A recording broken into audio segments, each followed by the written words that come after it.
Hmm.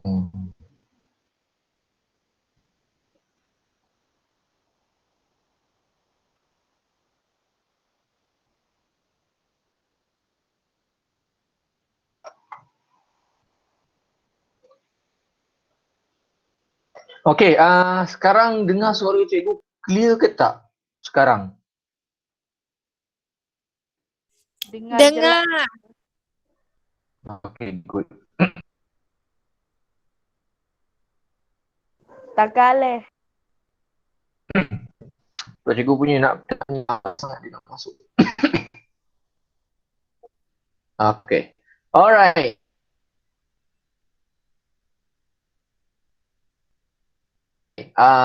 Kita sambung ya. Okey. So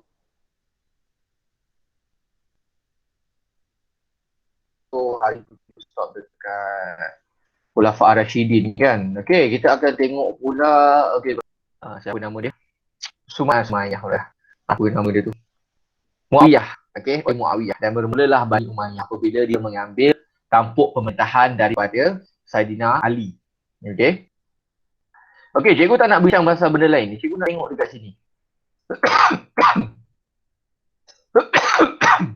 Okey, kita tengok ni. Ini antara pemerintah masyhur dari Bani Umayyah. Okey, jadi Bani Umayyah ni ada dua tahap. Tahap pertama berada di Damsyik dan juga tahap yang kedua iaitu di Spanyol. Jadi kerajaan Bani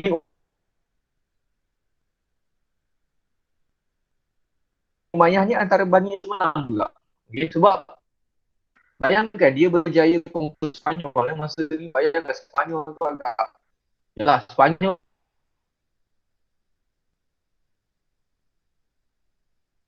merupakan negara Kristian yang agak kuat juga pada Bani Umayyah telah berjaya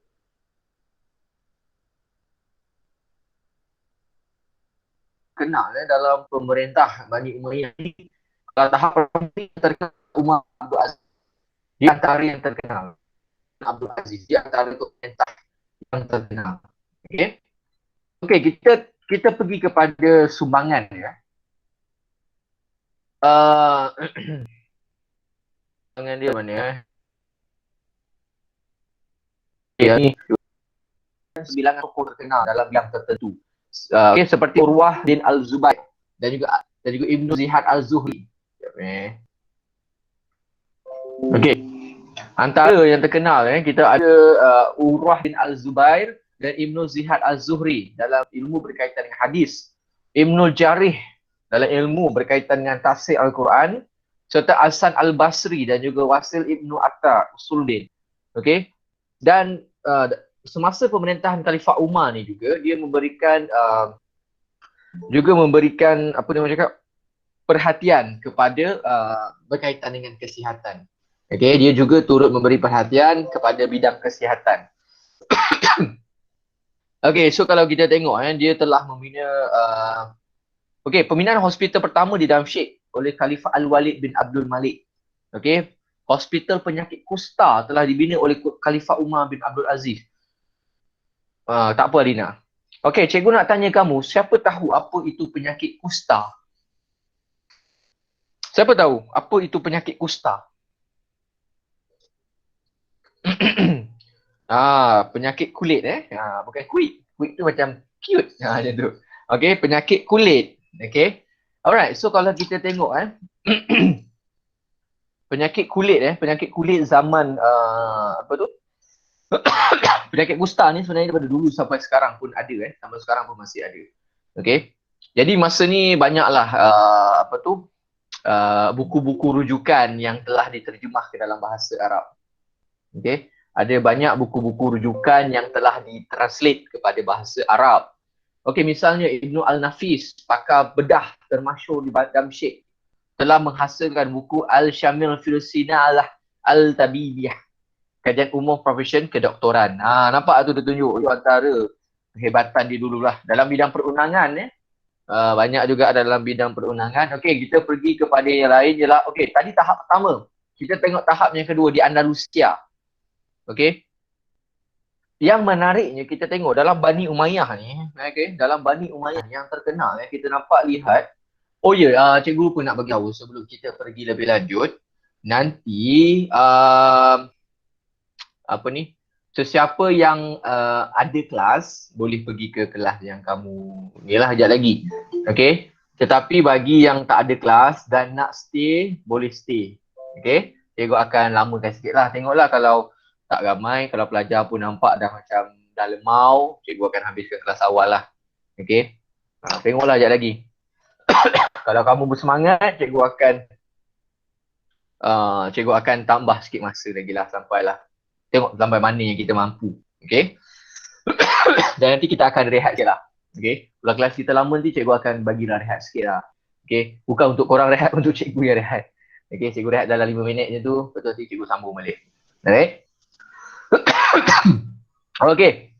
So kita pergi kepada Bani Umayyah tahap kedua. Okay, sumbangan dia kita dapat lihat antara sumbangan yang paling penting bagi Bani Umayyah tahap kedua ini ialah pusat pengajian tinggi di Cordova yang diasaskan oleh Khalifah Abdul Rahman yang ketiga.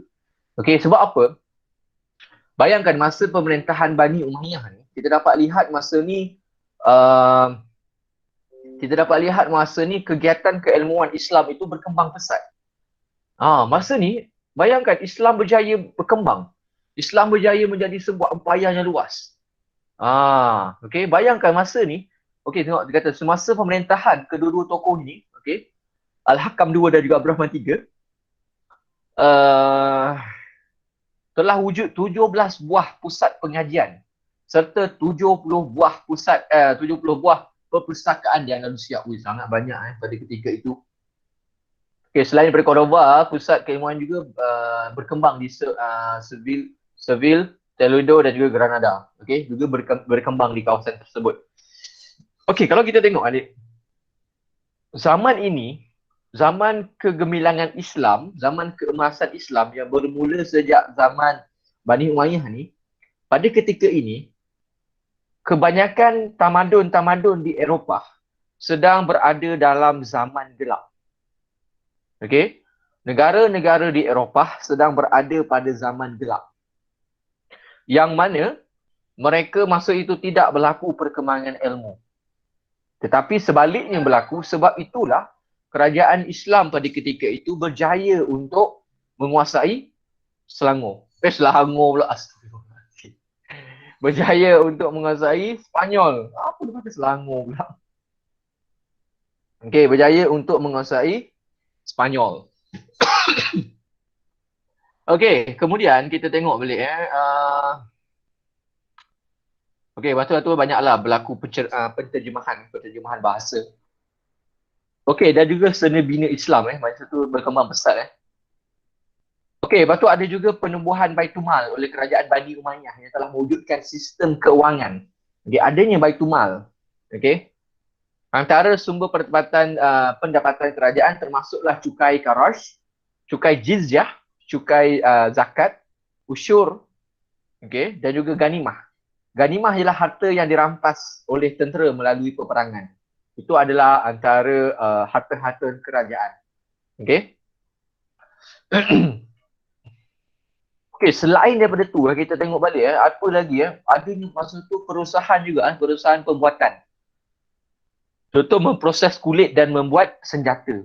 Itu antara kehebatan ataupun sumbangan zaman kerajaan Bani Umayyah. Okey, kita pergi pula kepada Bani Abbasiyah. Okey, dalam peringkat Abbasiyah ni dia mengambil apa setelah Bani Umayyah dia ambil Jadi masa tu banyaklah masalah dia. Cikgu tak nak bincang terlalu banyak masalah sangat. Okey, cikgu tak nak bincang dari awal-awal tu. Kita pergi kepada sumbangan. Sebab biasanya sumbangan ni yang penting biasanya. Okey, jadi Abbasiyah ni kita kalau ikutkan ada tiga fasa. Kalau Bani Umayyah tadi 2 fasa. Fasa pertama ialah pemerintahan oleh khalifah, antaranya inilah Abu Abbas, Abu Ja'far, Harun al-Rashid, Abdullah al-Ma'mun. Dan pada fasa yang kedua ada dia tak ada ni, cuma dia pemerintahan di Turki, Bani Buwayh dan juga Bani Saljuk. Kalau ketiga perintah oleh khalifah. Okey. Dalam Bani Abbasiyah yang paling terkenal ialah Harun al-Rashid. Okey. Sultan Harun al-Rashid. Dia antara yang paling terkenal lah dalam Bani Abbasiyah ni. Kita tengok apa yang dia buat. Kita tengok sumbangan di Baghdad mereka telah membina Baitul Hikmah, iaitu sebuah institusi keilmuan yang telah diasaskan oleh Khalifah Harun al-Rashid. Okay, kita nampak kan dia punya peranan dia nak kembangkan ilmu lagi, dia telah mewujudkan Baitul Hikmah. Okay, pusat macam pusat keilmuan lah, mungkin tempat berbincang, tempat untuk belajar dia rasa. Okay, lepas tu berlaku juga penterjemahan. Okay, berlaku juga penterjemahan karya-karya falsafah dan sains juga. Okay, dan kita nak tengok tokoh-tokoh yang muncul pada zaman tersebut. Okay, masa ni munculnya ulama yang terkenal, termasuklah masa kecil. Termasuklah Imam Malik. Okay, Imam Malik Ibnu Ishaq. Lepas tu ada Abu Hanifah, ada Imam Abu Hanifah. Lepas tu ada Imam Malik, Imam Syafi'i, Imam Ahmad bin Hanbal. Okay, jadi masa ni antara zaman keemasan Islam juga. Okay, bagi yang tidak banyak tahu tentang Islam, Islam ini kita ada 4 mazhab. Okay, daripada 4 mazhab ni sebenarnya tidaklah terlalu jauh perbezaan. Okay, lebih kurang je. Mungkin perbezaan itu dari sudut apa orang cakap, cara je, tapi yang lain tu sama je, tak ada yang beza sangat pun. Okay, kita ada 4 mazhab utama. Apa 4 mazhab utama tu? Siapa tahu? Saya tahu kan. Apa 4 mazhab utama Islam? Maliki, Betul lagi? Syafi'i, Okay, lagi? Hambali. Okay, habis dah kan? Okay, Maliki, Hambali, Hanafi, Syafi'i, Hambali. Okay. Okay, jadi masa tu berlakulah perkembangan intelektual. Okay, berlakunya perkembangan intelektual di ini. Okay, nampak tak? Pada zaman ini, Eropah dilanda zaman gelap. Okay, dia bermula sejak daripada zaman sebelum ni lagi. Okay, sejak daripada zaman ni lagi mereka dah bermula. Okay, zaman gelap tu sejak daripada Umayyah lagi mereka dah bermula zaman gelap. Kemudian pada zaman Abbasiyah ni lagi nampak gelap. Okay, jadi itulah yang telah berlaku pada dunia pada ketika itu. Okay, dan kita tengok lagi apa lagi. Itu je lah. Okay, jadi itu antara sumbangan dia lah munculnya tokoh-tokoh tadi lah yang kita jumpa tadi. Okay, Imam Malik semua tadi, Imam Syafi'i. Okay, itu antara yang muncul dulu lah. Okay, kemudian kita pergi kepada Turki Uthmaniyah. Okay, cikgu tak nak cerita terlalu detail pasal kerajaan Turki Uthmaniyah ni. Okay, sebab cikgu tak nak korang confuse. Nanti dalam exam tiba-tiba korang jawab benda yang tak ditanya dalam buku. Benda yang tak ada dalam buku teks korang jawab. So cikgu tak nak terlalu panjangkan cerita pasal Turki Uthmaniyah ni. Okay. Okay, cikgu tak nak pergi cerita pasal asas ni. Kita tengok antara pemerintah-pemerintah yang terkenal. Okay, antaranya Murad 2 tak salah cikgu antara yang terkenal. Okay, lepas tu kita ada Sultan Sulaiman pun antara yang terkenal. Antara Sultan terkenal lah. Okay, kita tengok antara Orhan I telah berjaya menguasai kawasan Marmara dan juga pantai Aegean. Okay, itu yang dia berjaya lah. Okay, kemudian Ankara dan juga Gallipoli. Okay, Murad I dan juga Bayezid I berjaya menguasai kawasan Balkhan Selatan dan juga utara Bulgaria, Filopolis, Sofia, Salonika, Kosova, utara Albania dan juga Wallachia. Okey, dan masa pemerintahan Mehmed II, beliau telah menjalankan dasar peluasan wilayah dan berjaya menawan Istanbul iaitu Konstantinopel, ibu negara Rom Timur pada tahun 1453. Okey, kemudian kita pergi kepada sumbangan dia. Kita tengok sumbangan dia. Okey, sumbangan kerajaan Uthmaniyah. Waalaikumsalam. Okey, dia bermula pada abad yang ke-14. Okey. Okey, apabila Sultan Selim I berjaya menguasai Mekah pada 1517, kerajaan Uthmaniyah juga dilihat sebagai pelindung kepada umat Islam dunia. Okey, sebab itulah kalau kita dapat lihat Turki Uthmaniyah ni dia adalah empayar yang paling besar sekali pada ketika itu. Okey, dan yang lebih menariknya Sultan Selim I ni, okey, dalam bahasa Melayu kita panggil Salim lah. Okey, Sultan Salim I ni dia telah menggunakan gelaran pelindung 2 bandar suci iaitu Mekah dan Madinah apabila beliau berjaya menguasai Mekah dan Madinah pada tahun 1517. Gelaran ini telah kemudiannya diwarisi oleh pemerintah Uthmaniyah hinggalah pada abad yang ke-18 iaitu pelindung 2 bandar suci. Okey, jadi Sulaiman I telah memperkenalkan sistem perundangan yang mempertahankan dan membela nyawa, harta dan kehormatan setiap individu tanpa mengenal bangsa dan agama. Okey, undang ini dikenali sebagai Kanun Sulaiman. Okey. Sulaiman Akhlaken. Okey, kemudian kita pergi kepada jawatan seperti kadi dan mufti telah dijadikan sebahagian daripada organisasi pentadbiran agama Islam. Di mana ada juga jawatan Syekhul Islam. Syekhul Islam iaitu ketua ulama. Okey, iaitu ketua ulama yang tugasnya untuk mengeluarkan fatwa. Okey, kita tengok pula dari sudut ekonomi. Dari sudut ekonomi kita dapat lihat Turki Uthmaniyah ni dia telah menjalankan perniagaan meliputi pelabuhan di sepanjang Laut Tengah, Laut Merah, Laut Hindi dan juga Laut Mediterranean. Agak besar. Dia punya jaringan tu agak besar. Dipanggil sebagai Jalinan Perdagangan Dunia Islam yang berpusat di Istanbul.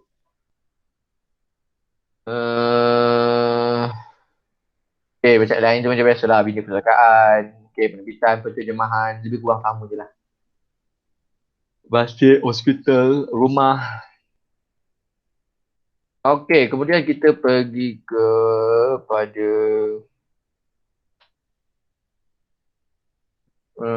yang ni cikgu tak nak terangkan sangat. Cikgu, saya ada soalan. Ya, saya tanya. Silakan. Kalau yang macam sudut maklumat tu biasanya ditanya tak? Macam Janisari Semangat Ghazi tu ditanya tak? Dalam soalan objektif biasanya. Satu. Dalam kertas satu biasanya ditanya dan kadang-kadang dalam kertas dua pun ditanya. Tu baca juga sudut maklumat tu sudut maklumat dia tanya jangan buat tak tahu je sudut maklumat tu. Okey. Dah dalam tanya tu tak apalah, cikgu terangkan. Okey, apa itu semangat Ghazi? Dia merujuk kepada semangat untuk menjadi pahlawan yang sanggup berkorban untuk menyebarkan Islam. Okey. Kalau orang Jepun, dia ada kita panggil sebagai semangat Bushido. Bukan. Kamikaze. Islam dia ada semangat Ghazi. Dipanggil sebagai semangat Ghazi. Maknanya sanggup berkorban untuk menyebarkan agama Islam. Okey. Dan akhirnya kita dapat lihatlah kerajaan Uthmaniyah ni memang luas lah sampai ke Eropah dia pergi. Okey, apa pula itu Janissary tadi? Namikaze Minato. Minato. Okey. Apa itu Janissary? Janissary ialah kumpulan tentera infanteri elit dalam sistem ketenteraan kerajaan Uthmaniyah. Maknanya mereka ada tentera Janissary. Okey. Kumpulan kanak-kanak yang diambil melalui sistem division, tidak semua akan menjadi pentadbir. Sebahagian daripada kumpulan tersebut akan diserap ke dalam sistem ketenteraan Uthmaniyah. Sebelum diserapkan ke dalam kumpulan Janissary, kanak-kanak tersebut akan diberi latihan fizikal dan ketenteraan, terutamanya selok-belok dan sektor dan teknik serta teknik peperangan. Jadi Janissary ni dalam bahasa yang kita mudah faham ialah tentera elit. Okey, tentera elit. Mana-mana negara biasanya akan ada tentera elit. Mana-mana negara. Cuma yang menariknya Malaysia ni pun ada banyak tentera elit. Okey, kita ada ramai, banyak bahagian. Setiap tentera, contoh tentera laut, tentera darat dan juga tentera udara, mereka mempunyai mereka mempunyai ni sendiri. Okey, mereka mempunyai dia punya apa nama cakap? Tentera elit dia sendiri. Okey, macam laut dia ada Pascal. Darat dia ada komando. Darat paling banyak Darat paling banyak dia punya ni. Kemudian ada juga apa tu? Kalau udara dia ada udara Pascal. Pascal laut, Pascal udara. Okey, dia udara punya. Okey. Jadi untuk udara, laut dan semua ni, macam polis pun ada polis pun dia ada tentera elit dia. Okey, antara tentera elit, pasukan elit ni antaranya ni lah. Apa nama tu? Alah, cerita yang Zul Arifin berlakon tu. Yang Revolusi J tu. Apa nama pasukan tu?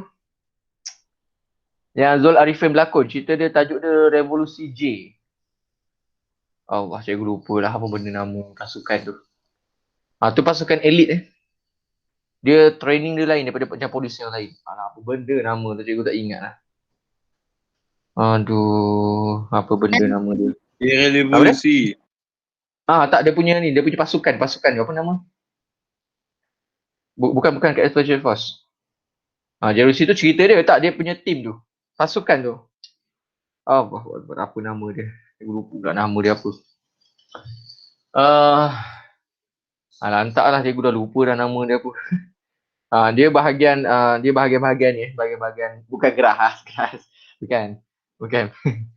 Kalau poli dia banyak, dia ada PJA, pasukan gerakan ARM, pasukan gerakan khas, PJK. Tak, dia bukan. Dia satu lagi cikgu. Aduh, cikgu tak ingat. Apa dia punya ni. Aduh, apa benda nama. Entahlah. Cikgu dah lupa dah nama dia. Kalau cikgu ingat, cikgu bagi tahu. Okey, jadi Danisari ni tentera elit lah yang terlatih. Jadi mana-mana kerajaan zaman dulu memang biasanya mereka ada tentera elit. Okey, itu perkara biasa lah. Okey. Cikgu sampai sekarang, cikgu tak ingat apa nama pasukan tu. Aduh, dia lain sikit daripada polis. Dan badan orang mesti biasanya besar-besar kat sana. Okey, dan juga kerajaan Uthmaniyah ni terkenal juga terkenal dengan apa kita panggil sebagai mempunyai kekuatan tentera laut yang kuat. Okey. Mempunyai kekuatan tentera laut yang kuat. Okey. Mana lagi cikgu nak cerita Sebab cikgu takkan cerita semua. Kalau cikgu cerita semua, tak habis kita punya ni, banyak. Panjang gila ni. Mana lagi?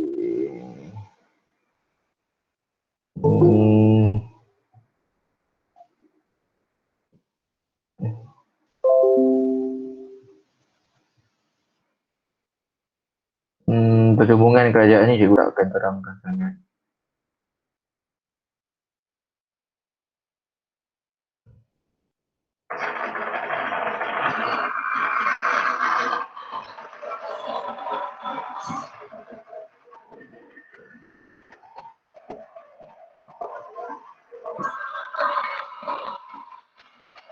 Maaf rumah cikgu dah macam apa dah.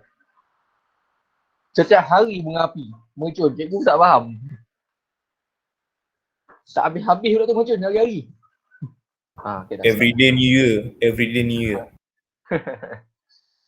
Allahu Akbar. Okey, kita pergi kepada kedatangan Islam di Asia Tenggara. Okey, macam yang cikgu cakap yang cikgu pernah cakap dengan korang kata, kita tak pernah. Disambung balik. Sekejap sabar sekejap Bagi dia diam sekejap.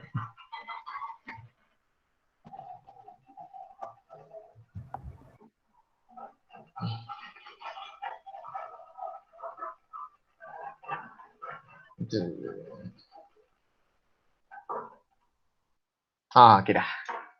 Itu yang last dia. Okey. Alright. So kita pergi kepada kedatangan Islam. Jadi kedatangan Islam kalau kita tengok balik, kedatangan Islam di Asia Tenggara ni kebanyakannya ialah teori, bukannya fakta. Bermaksud tidak ada bukti kukuh yang mengatakan dari mana Islam ini datang. Okey, cikgu nak tanya kamu lah, pendapat kamu yang sebagai seorang pelajar. Kamu rasa Islam itu datang dari mana? Siapa yang bawa Islam tu? Siapa yang memperkenalkan Islam di tanah Melayu? Kamu rasa siapa? Okey, Aziz kata negara Arab. Yang lain? Pedagang dari negara Arab. Dari Arab juga melalui perdagangan. Daripada sahabat. Sahabat Pedagang India. Ada lagi? Ada lagi jawapan lain? Ada lagi teori lain yang kamu rasa betul? Ada lagi tak teori lain yang kamu rasakan macam betul? Pedagang Cina. Okey. Yang ni cikgu cakap ni teori teori ni bermaksud sesuatu yang belum tentu betul tau. Okey, sesuatu yang belum tentu betul. Mungkin betul, mungkin salah sebab bukti tidak ada.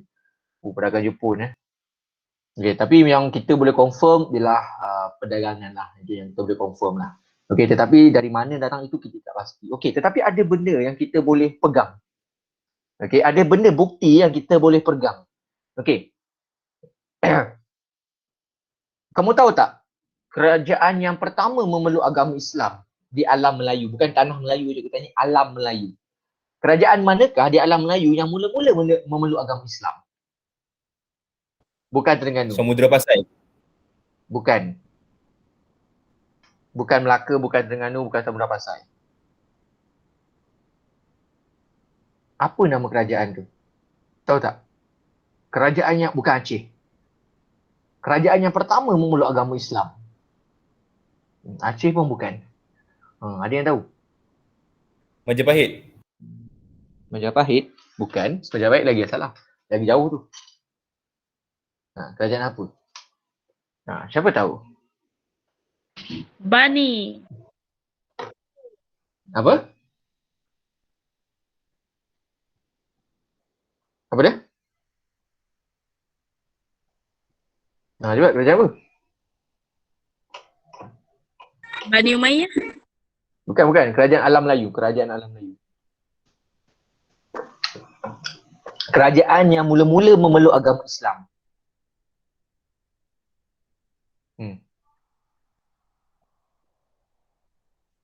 Kerajaan yang pertama memeluk agama Islam. Sulu salah. Cikgu tak dapat lagi jawapan yang ni. Yang paling tepat ni. Tak tahu ke? Ada yang nak try lagi? Ada yang nak try lagi?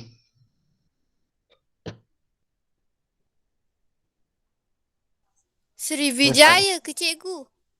Bukan. Melaka pun bukan. Semua pun bukan. Bukan. Soalan cikgu tadi, yang mula-mula tadi cikgu tanya dari datang dari mana. Okey, itu dah habis dah. Okey, soalan yang kedua cikgu tadi, negara mana, kerajaan manakah yang mula-mula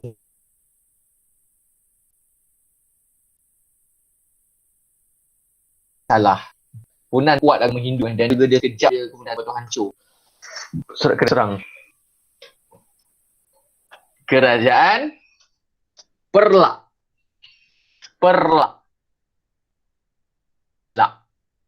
Kerajaan Perlak lah kerajaan yang pertama memeluk agama Islam. Bukannya Aceh, bukannya Pasai. Okey, kerajaan Perlak. Okey, bukan kerajaan Aceh, bukan kerajaan Pasai. Kerajaan Perlak lah kerajaan yang pertama memeluk agama Islam. Kemudian barulah Perlak. Okey, Perlak. Dia dalam bahasa Malaysia. Okey, itu nama kerajaan Perlak. Okey. Jadi kerajaan Perlak ni dia dekat-dekat dengan Aceh lah. Dia dekat-dekat. Dia bukan dalam Malaysia, dia dekat dengan Aceh. Okey, kerajaan Perlak ni dekat dengan Aceh. Tapi dia Islam dulu sebelum Aceh. Jadi dulu mula-mula Perlak yang Islam, lepas tu kerajaan Pasai yang Islam. Jadi lepas tu adalah berlaku pencantuman kerajaan lah, sekali bergabunglah kerajaan Samudra Pasai. Dan kerajaan Samudra Pasai ni antara kerajaan yang besar juga. Okey. Dan juga kalau kita baca daripada Sulalatus Salatin dan juga beberapa manuskrip lain mengatakan bahawa Islam yang sampai di Melaka, cikgu cakap di Melaka, Islam yang sampai di Melaka itu dibawa oleh seorang ulama daripada mana ni? Mekah. Daripada Mekah. Okey, seorang ulama yang telah mengislamkan masa tu Sultan Melaka. Okey. Tetapi kalau kita tengok balik, sebelum Sultan Melaka tu Islam tu dah lama bertapak dekat tanah Melayu ni. Okey, dekat alam Melayu ni Islam tu telah lama muncul. Okey, contoh kita tengok dekat Terengganu, dekat banyak tempat dah muncul banyak dah. Okey. Sekarang kita tengok dari sudut logikal akal kita manusia. Okey. Kalaulah datang daripada arah, maknanya kalaulah Perlak tu Islam dulu, bermaksud, okey kita fikir logik bermaksud Islam itu kemungkinan datang dari sebelah barat. Okey, sebelah barat ada siapa? Ada India, ada tanah Arab dan juga ada Afrika. Afrika tak pergi membara pun, Afrika tak pergi berdagang. India dan juga Arab, ada dua. Okey, itu satu. Kemudian kita tengok pula Islamnya dekat Terengganu. Macam mana Islam boleh sampai di Terengganu? Kalau kita ikutkan pedagang zaman dulu, India apa semua tu, daripada India ke daripada Arab, mereka biasanya akan singgah di kawasan-kawasan yang di sebelah sini tau. Maksudnya di sebelah Selat Melaka. Mereka tak akan pergi sampai ke sana. Ada yang ke sana tapi jarang lah. Okay.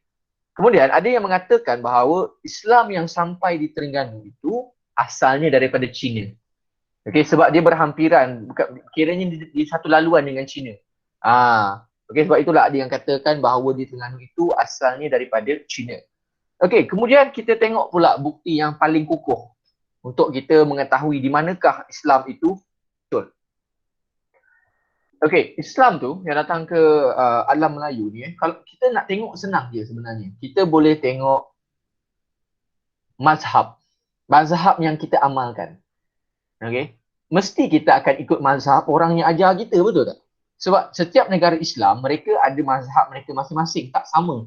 Okay, tadi kan kita dah bincang 4 mazhab kan? Jadi ada mazhab-mazhab dia tertentu. Jadi kita ikut je. Kita tanah Melayu, okay, Malaysia mazhab apa? Malaysia. Kita dekat Asia Tenggara ni, Indonesia bersama dengan kita, mazhab apa? Kita dengan Indonesia ni mazhab apa? Syafi'i. Negara mana lagi yang mengamalkan mazhab Syafi'i? Brunei. Lagi? Thailand. Okay, lagi? Okay. Negara lain yang mengamalkan mazhab Syafi'i ialah di mana? Arab. Di tanah Arab. Okay, di Mekah juga mazhab Syafi'i.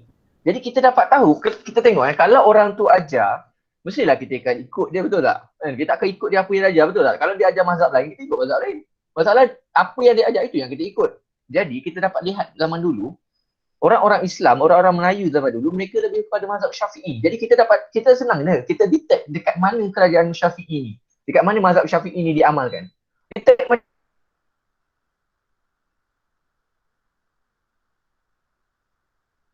macam tu je dah senang.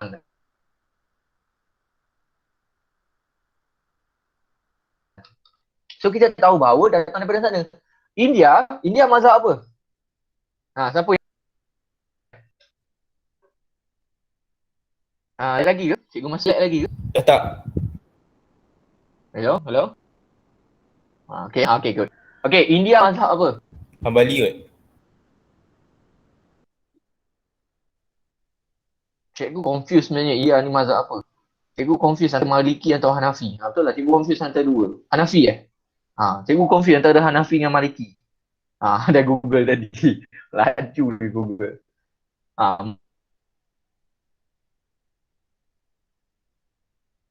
Maliki ke Hanafi? Cikgu tak tahu antara dua. Cikgu confuse antara Maliki dengan Hanafi. Antara dua ni lah cikgu confuse.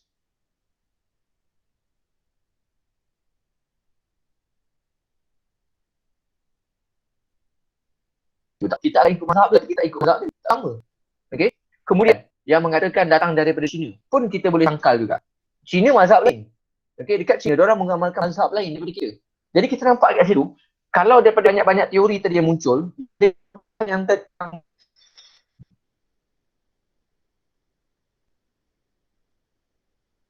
berasal dari Mekah tadi, yang paling tepat sekali yang kita boleh ambil. Yang lain macam tak tepat.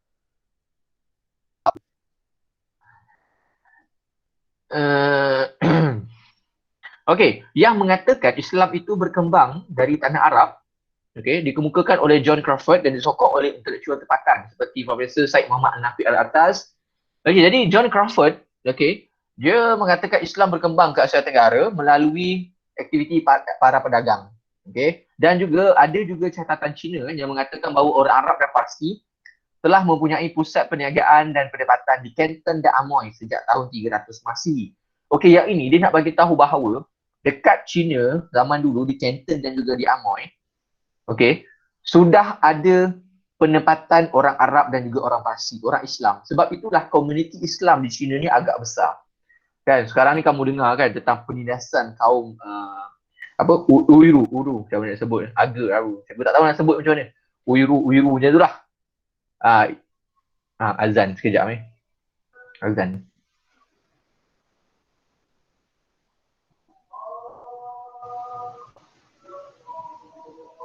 Sekejap azan.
Okey.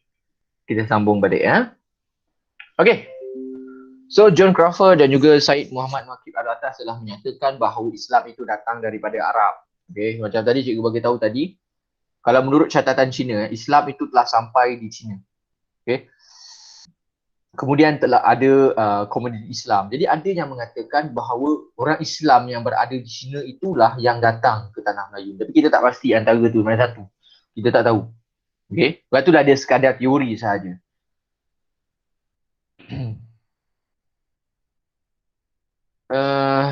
Okey. Teori dan bukti Islam datang dari Cina pula. Okey. Teori kedua mengatakan bahawa Islam ini tersebar di Asia Tenggara menerusi Cina. Okey, telah dikemukakan oleh Emmanuel Gadinho Heredia dan juga SQ Fatimi. Okey, dia memberi alasan bahawa Kanfu atau Canton, sekarang ni dikenal sebagai Guangzhou, China, telah menjadi pusat perdagangan terkenal. Perniagaan terkenal di kalangan peniaga Arab yang beragama Islam. Okey, jadi dia datang daripada arah sana lah. Okey, tu je lah cikgu nak bagi tahu. Okey, kita tengok perdagangan daripada teori daripada India pula. Okey, wilayah Gujarat dan wilayah Coromandel telah menjadi Islam, telah merupakan wilayah Islam pada abad ke-13. Okey, telah disokong oleh Snok Hongronje. Okey, cikgu nak cerita pasal Snok Hongronje ni sikit lah. Okey, kalau kita cerita buku tek pun bosan juga.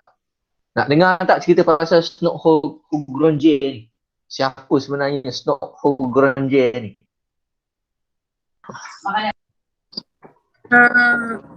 Tahu tak siapa Snok Hongronje?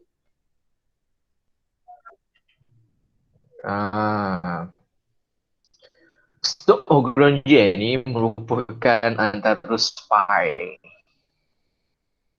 Spy itu je lah.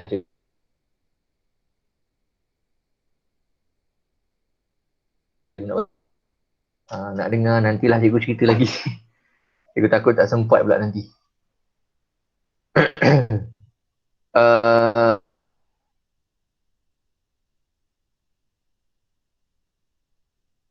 Kat mana kita tadi?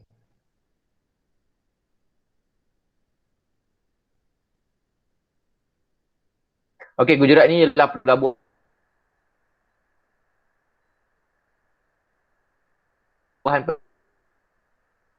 tertinggal cerita.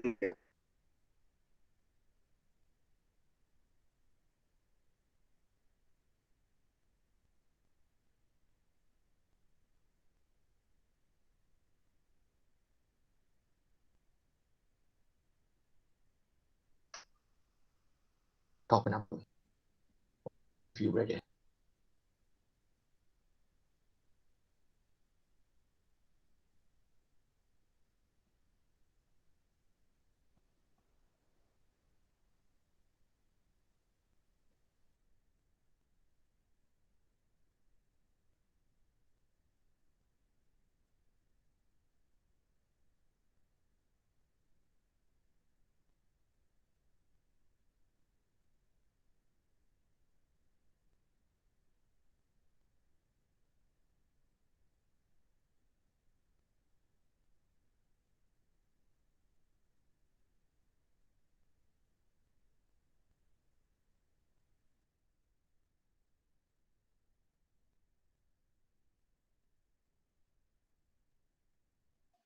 Halo?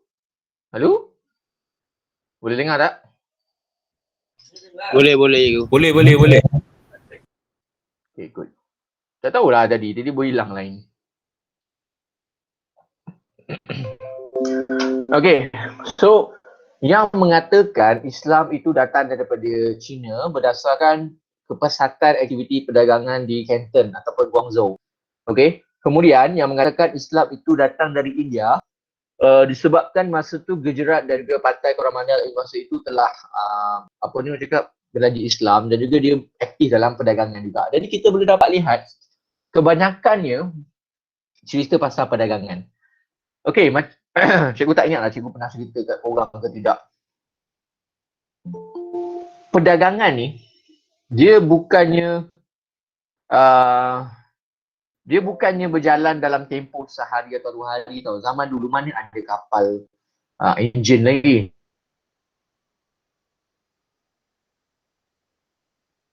Zaman dulu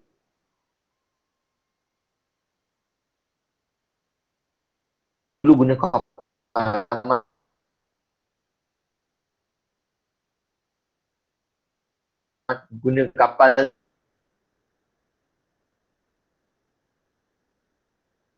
ni kapal layar aja zaman dulu. Okey, mereka menggunakan kapal layar. Jadi apabila perdagangan ni biasanya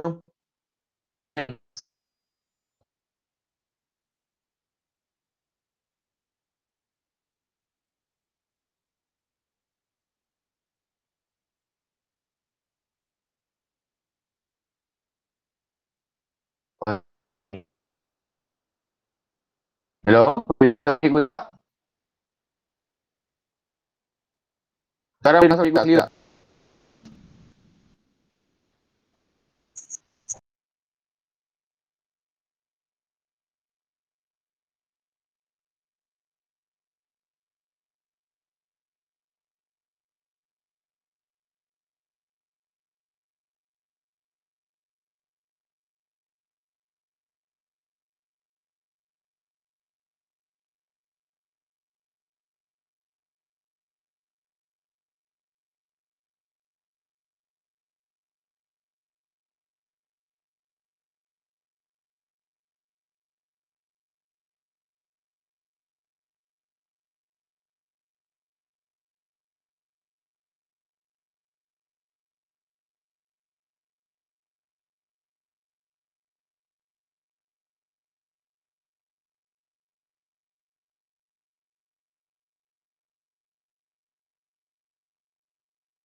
Hello, boleh dengar tak? Boleh. Yeah, alright. Okay, sorry lain cikgu mahal lah. Tadi cikgu reset wifi je. Okay, kita sambung balik. Oh, mana yang lain ni? Hilang ni. Tinggal 8 orang ni. Tadi ada belah-belah. Ada. Saya ada. Ya. Ramai hilang ni. Tinggal 8 orang je. Okay, kita sambung balik Alright, rasa lain dah okey dah ni. Okay, jadi yang mengatakan Islam itu datang daripada India ialah kita tengok bukti-bukti dia ialah macam mana peranan yang dimainkan oleh Gujarat dan juga Coromandel. Okay, tadi cikgu lupa dah ingat dan cakap apa. Okay, berkaitan dengan pedagang-pedagang yang datang. Okay. Berkaitan dengan kedatangan pedagang-pedagang. Okay. Jadi macam ni, bila pedagang ni, dia berdagang lebih lama. Dia bukan berdagang sekejap-sekejap tau. Dia biasanya mereka berdagang setahun ataupun lebih. Okay, sebab mereka zaman dulu mereka menggunakan kapal layar. Bukannya kapal berkuasa wap ataupun kapal yang ni. Okay, jadi mereka memerlukan masa yang lama. Dan juga mereka perlu menunggu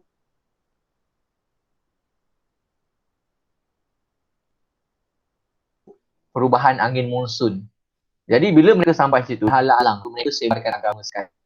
Okay, kemudian ada juga pedagang yang membawa sekali dengan apa tu cakap, pendakwah-pendakwah atau mubalik-mubalik sekali. Ada juga yang bawa untuk menyebarkan agama di kawasan tersebut. Okay, ini biasanya berlaku lah.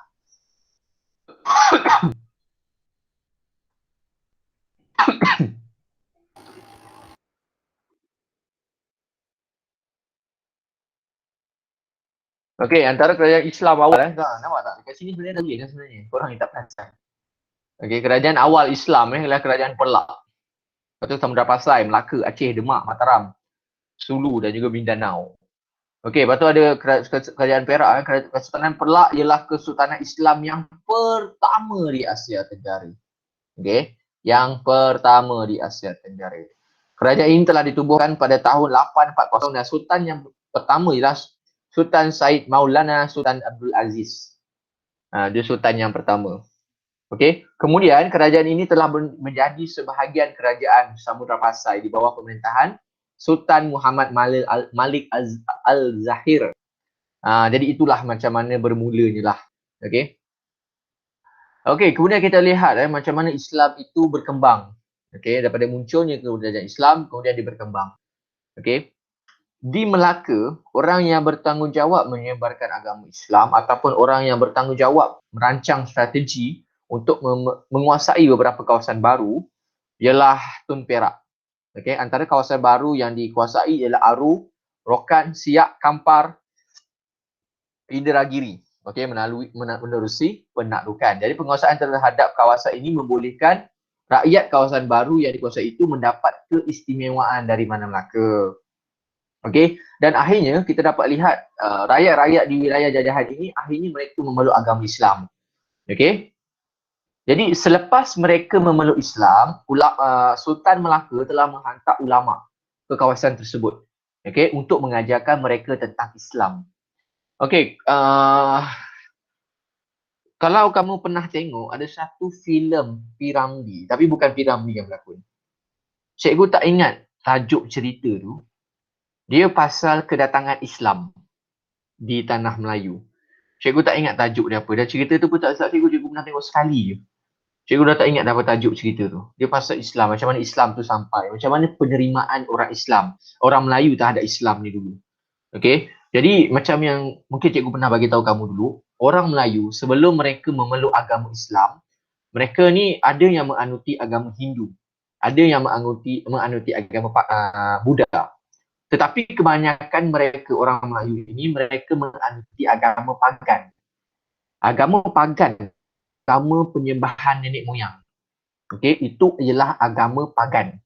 Alright, faham Agama pagan. Okey.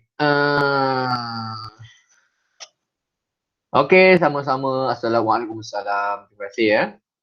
Okey, yang ada kelas yang lagi tu, bolehlah nak live bolehlah pergi kelas tu. Cikgu nak tengok lah. Okey, cikgu nak tahu siapa yang nak stay ni? Siapa yang nak stay?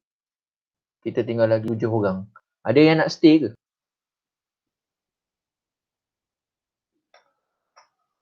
Saya. Yasni nak stay?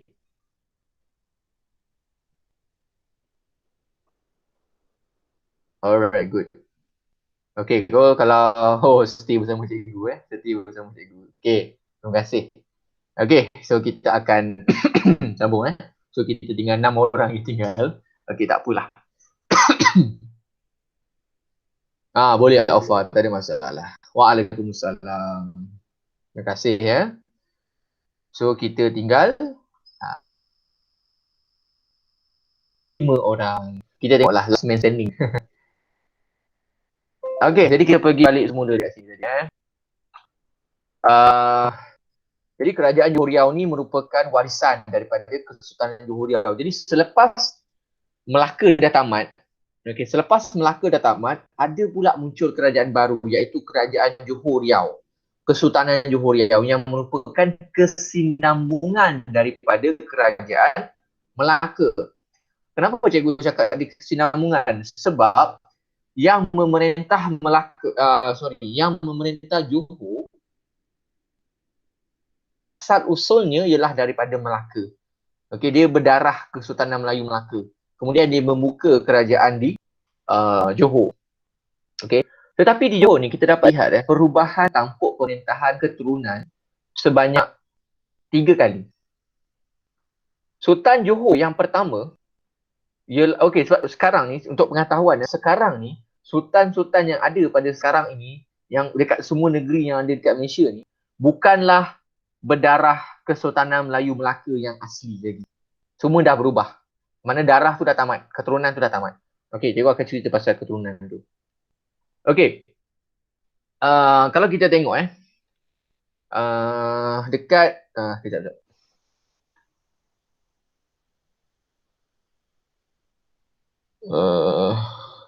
Okey, kalau kita tengok dekat apa tu? Dekat Johor, kita tengok dekat Johor dulu. Pada peringkat awal yang menguasai Johor ni ialah Kesultanan Melaka dulu. Okey, dia keturunan Melaka. Kemudian selepas keturunan Melaka, masa tu sultan yang terakhir yang berdarah Melaka ni ialah Sultan Mahmud Shah. Kalau kamu masih ingat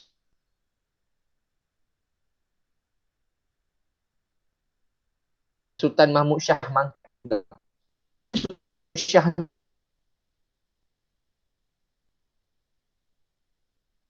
ni merupakan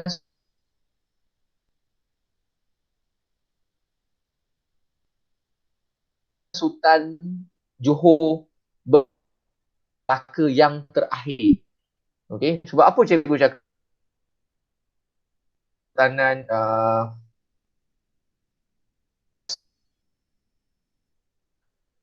masuk kepada kesultanan baru. Okey, bila kamu rasa okey, cikgu nak tanya kamu rasa bagi seseorang ada anak ataupun anak dia semua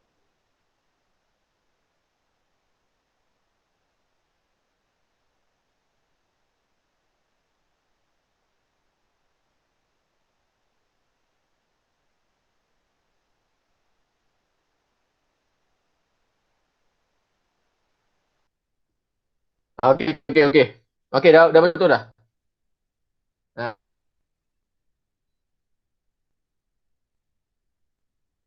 Sorry.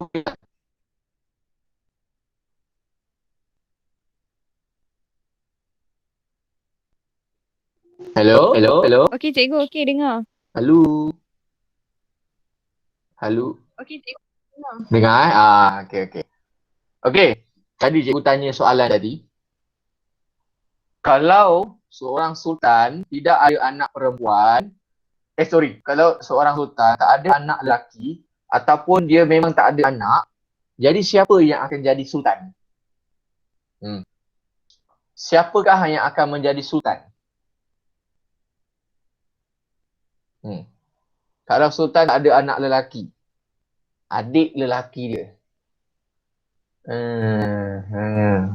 Okey, boleh diterima. Yang lain?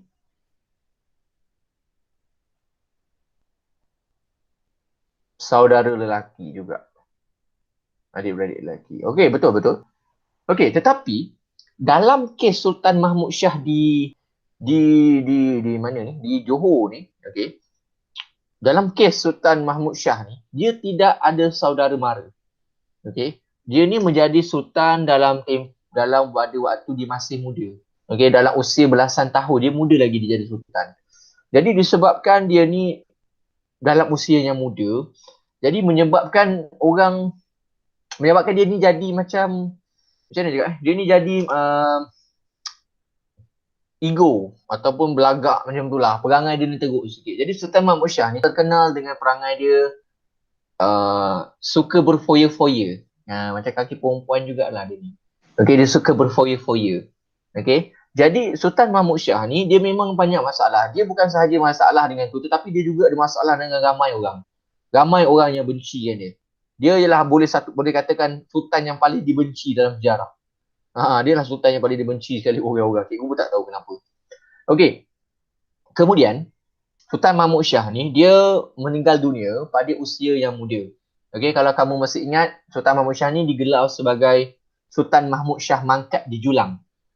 Sultan Mahmud Shah mangkat di Julang bukannya maksud dia lepas dah mati dia julang. Mati. Bukan macam tu. Okey. Mangkat di Julang tu maksudnya Sultan Mahmud Shah ni dia meninggal dunia sewaktu dia diangkat. Di Julang tu maknanya diangkat. Okey.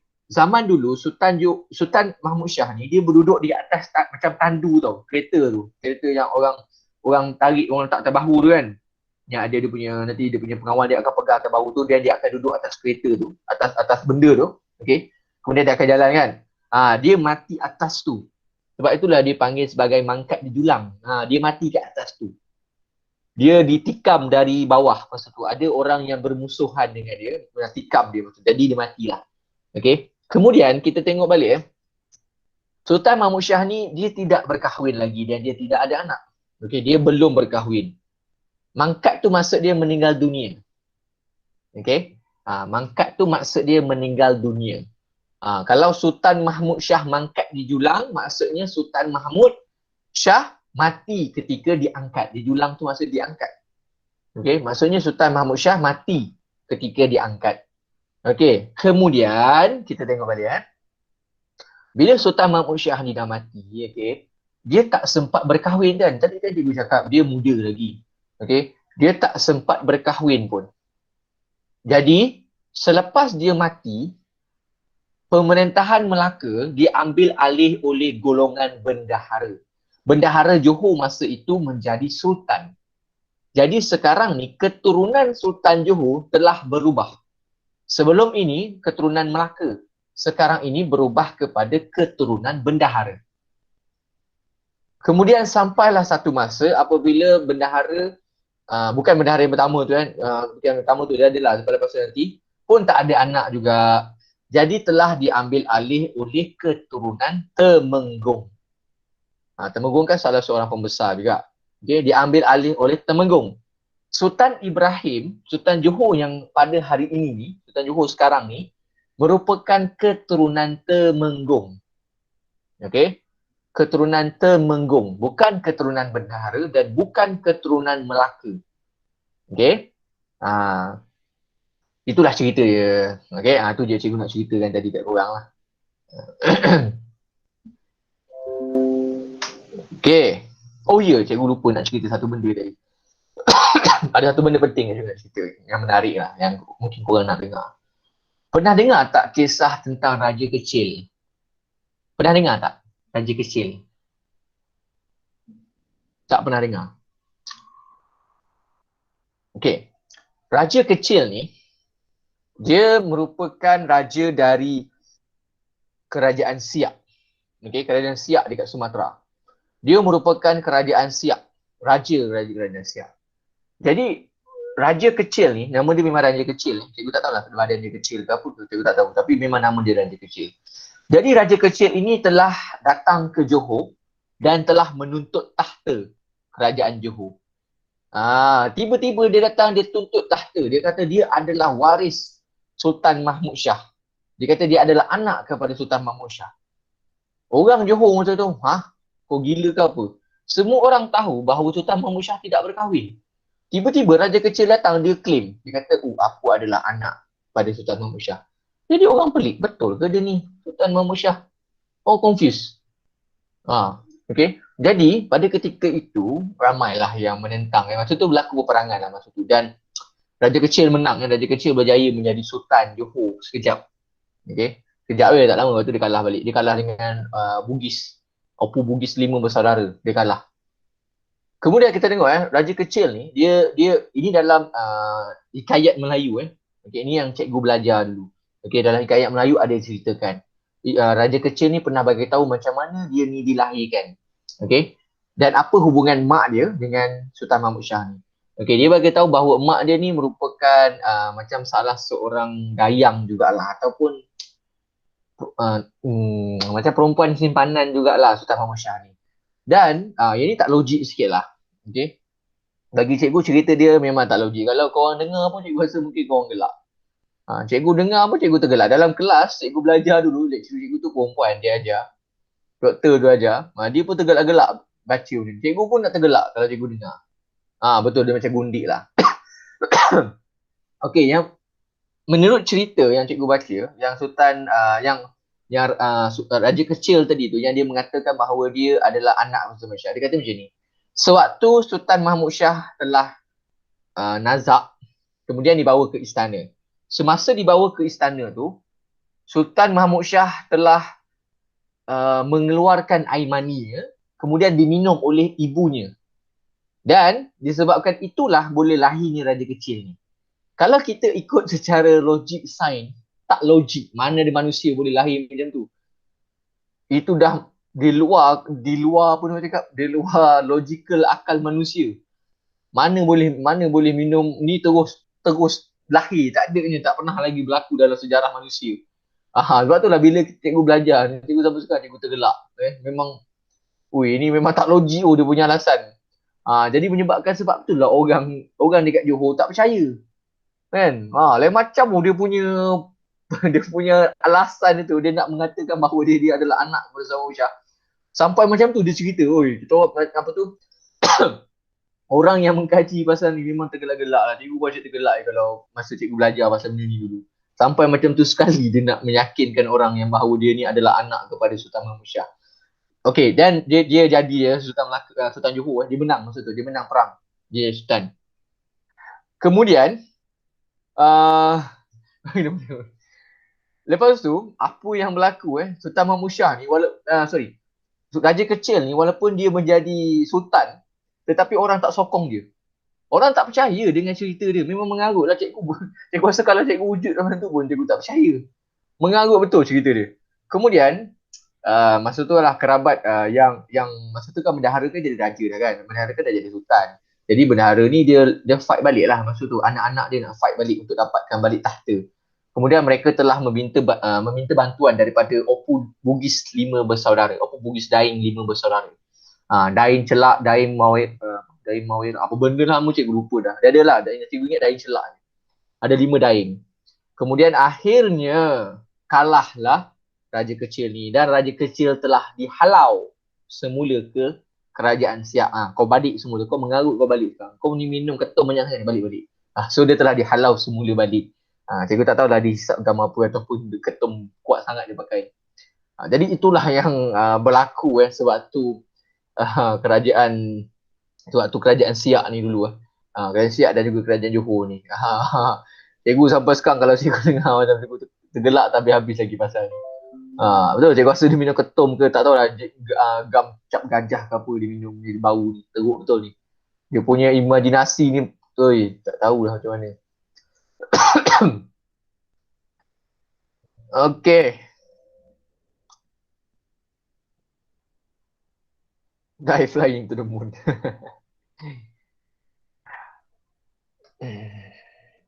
Okay, kita tengok mana lagi Sultan Iskandar Muda Mahkota Alam. Okay, pada zaman pemerintahan Sultan Iskandar Muda Mahkota Alam di Aceh, okay, mereka telah menjadi kuasa yang kuat di Asia Tenggara. Okay, dan telah menyebabkan Aceh ini berusaha untuk menyekat perkembangan agama tersebut. Maksudnya agama Kristian lah.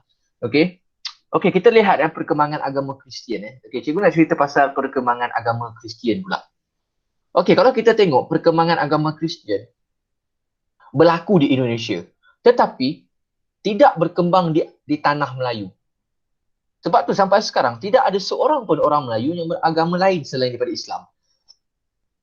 Selain daripada dulu pemimpin-pemimpin Melayu kita dulu telah pun telah meletakkan janji bahawa seorang Melayu mestilah Islam. Kalau buang Islam maka hilanglah Melayu. Itu zaman orang-orang dulu punya cerita. Mereka itu yang syarat yang mereka buatkan. Itu yang bagi cikgu baguslah. Kan? Baguslah sebab kalau kita tengok orang Arab sendiri pun bukannya ada orang bukannya Islam semua. Okey? Kamu kena faham betul orang Melayu ni rasmi ni Islam. Kalau kita tengok sebab tu korang jangan confuse tau. Nampak je orang Arab, ui, orang Arab ni hebat. Korang jangan salah faham. Okey, jangan korang terpengaruh. Okey? Nampak je Islam, oh assalamualaikum. Bukannya semua orang Arab tu agama Islam. Okey? Ramai yang bukan Islam, ada yang Kristian pun ramai. Okey? Sebab itulah kalau kamu tengok mungkinlah video-video yang pelik-pelik YouTube ke apa kan, kamu nampak yang seksi-seksi ke. Kan? Kamu tengok dulu, jangan kata oh inilah yang menyebabkan Islam ini tercemar. Jangan. Entah dia tu agama lain bukan Islam, kamu nak jawab apa? Sebab tu kita kena tengok betul-betul. Okey, kena kenal betul-betul. Okey, tadi macam cikgu cakap perkembangan Islam tadi perkembangan agama Kristian. Jadi sewaktu Portugis menguasai Melaka, masa ni kerajaan-kerajaan Islam bimbang. Okey, kerajaan Islam bimbang bahawa Melaka ini akan menjadi pusat penyebaran agama Kristian, tetapi tidak berlaku. Okey. Sebab apa? Kalau kita tengok balik memang usaha untuk menyebarkan agama Kristian di alam Melayu ni memang ada, tetapi gagal. Terutama sekali di tanah Melayu, memang gagal. Okey, mereka hanya berjaya sebarkan agama Kristian ini di Indonesia. Dan contoh di Filipina, Spanyol memang berjaya untuk menyebarkan agama Kristian di Filipina, tetapi tidak di alam Melayu. Portugis, sebab kita dekat alam Melayu ni, tanah Melayu, kita pernah dijajah oleh Portugis, Belanda dan juga British. Tetapi tidak ada seorang pun orang Melayu yang menganuti agama Kristian. Walaupun 3 kali pemerintah Kristian yang memerintah tanah Melayu. Sebab sebelum Portugis sampai lagi di tanah Melayu, orang Melayu telah berikrar bahawa untuk menjadi Melayu perlulah Islam. Jika dibuangnya Islam di dalam Melayu, maka bukan Melayu lagi lah orang tu. Jadi tak boleh. Islam dan Melayu ni benda yang dia macam tak boleh buang. Okey? Islam dan juga Melayu ni kuat. Okey, tak boleh lawan. Kena kuat. Melayu Islam, Islam Melayu. Ya, betul. Melayu Islam, Islam tak semestinya Melayu. Okey. Zaman dulu memang macam tu. Dia memang sebati dua ni. Jangan sesekali pisahkan dua-dua ni. Bermaksud andai kata kalau ada orang Melayu yang nak keluar daripada Islam. Okey. Contohlah ada orang Melayu nak masuk agama lain. Pergi, tetapi dia kena tinggalkan Melayu juga. Dia tak boleh jadi orang Melayu. Dia kena jadi orang lain. Jadilah orang apa nak jadi? Orang hutan ke? Ikut kau lah. Tak boleh jadi orang Melayu lagi. Jadi apabila di Malaysia ni, apabila dia bukan lagi orang Melayu, bermaksud segala hak istimewa orang Melayu juga dia tidak boleh dapat. Apa hak istimewa orang Melayu dekat Malaysia ni? Antaranya tanah.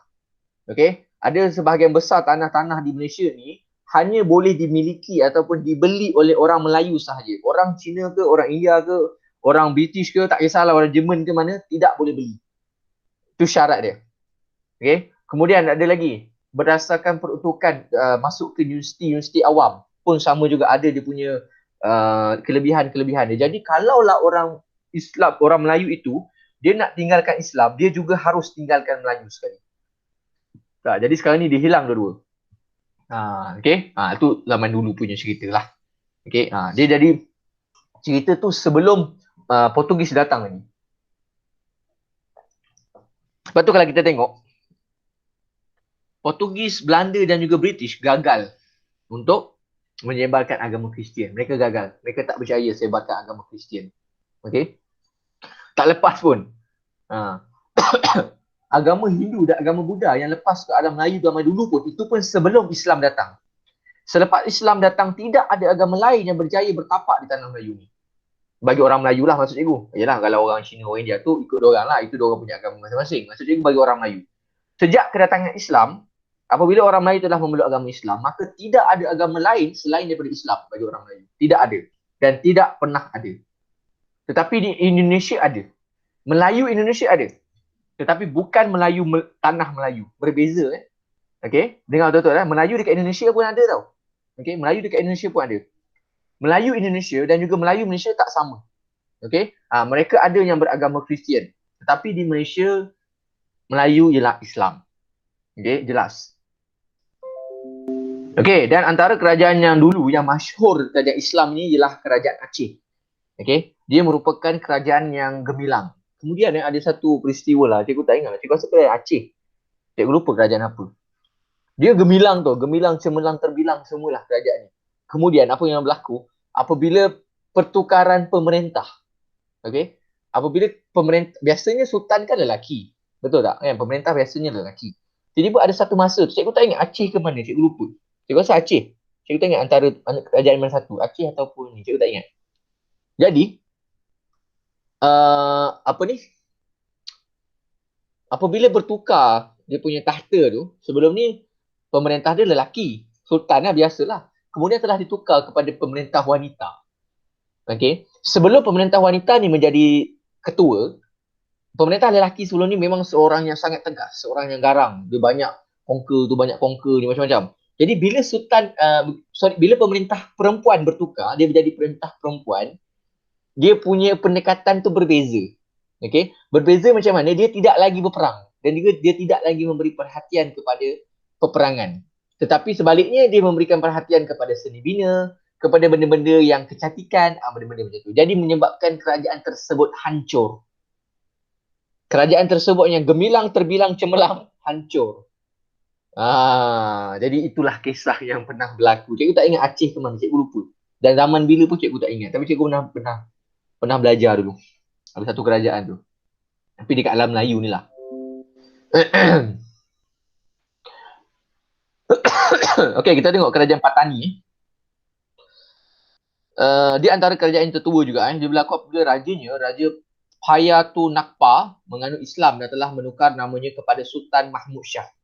Walaupun Raja Patani diislamkan pada abad ke-15, tetapi Islam telah berkembang ke Patani sejak abad ke-10 lagi. Jadi bermaksud, Islam itu telah berkembang lama di Patani. Okey. Ni Patani tahu kan, Patani kan? Dekat selatan Thailand tu kan? Tahu kan? Dekat selatan Thailand dengan selatan selatan Thailand dan juga selatan Malaysia tu, kan? Dia baru masuk. Okey, di selatan Thailand dan juga di selatan Malaysia, di sepadan Malaysia tu, okey, adanya negara-negara Islam juga. Okey, ada Patani sebelah wilayah-wilayah Islam.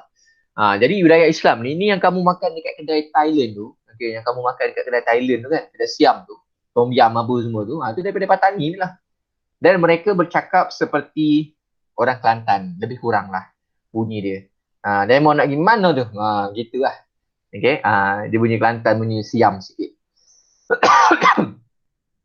Okey.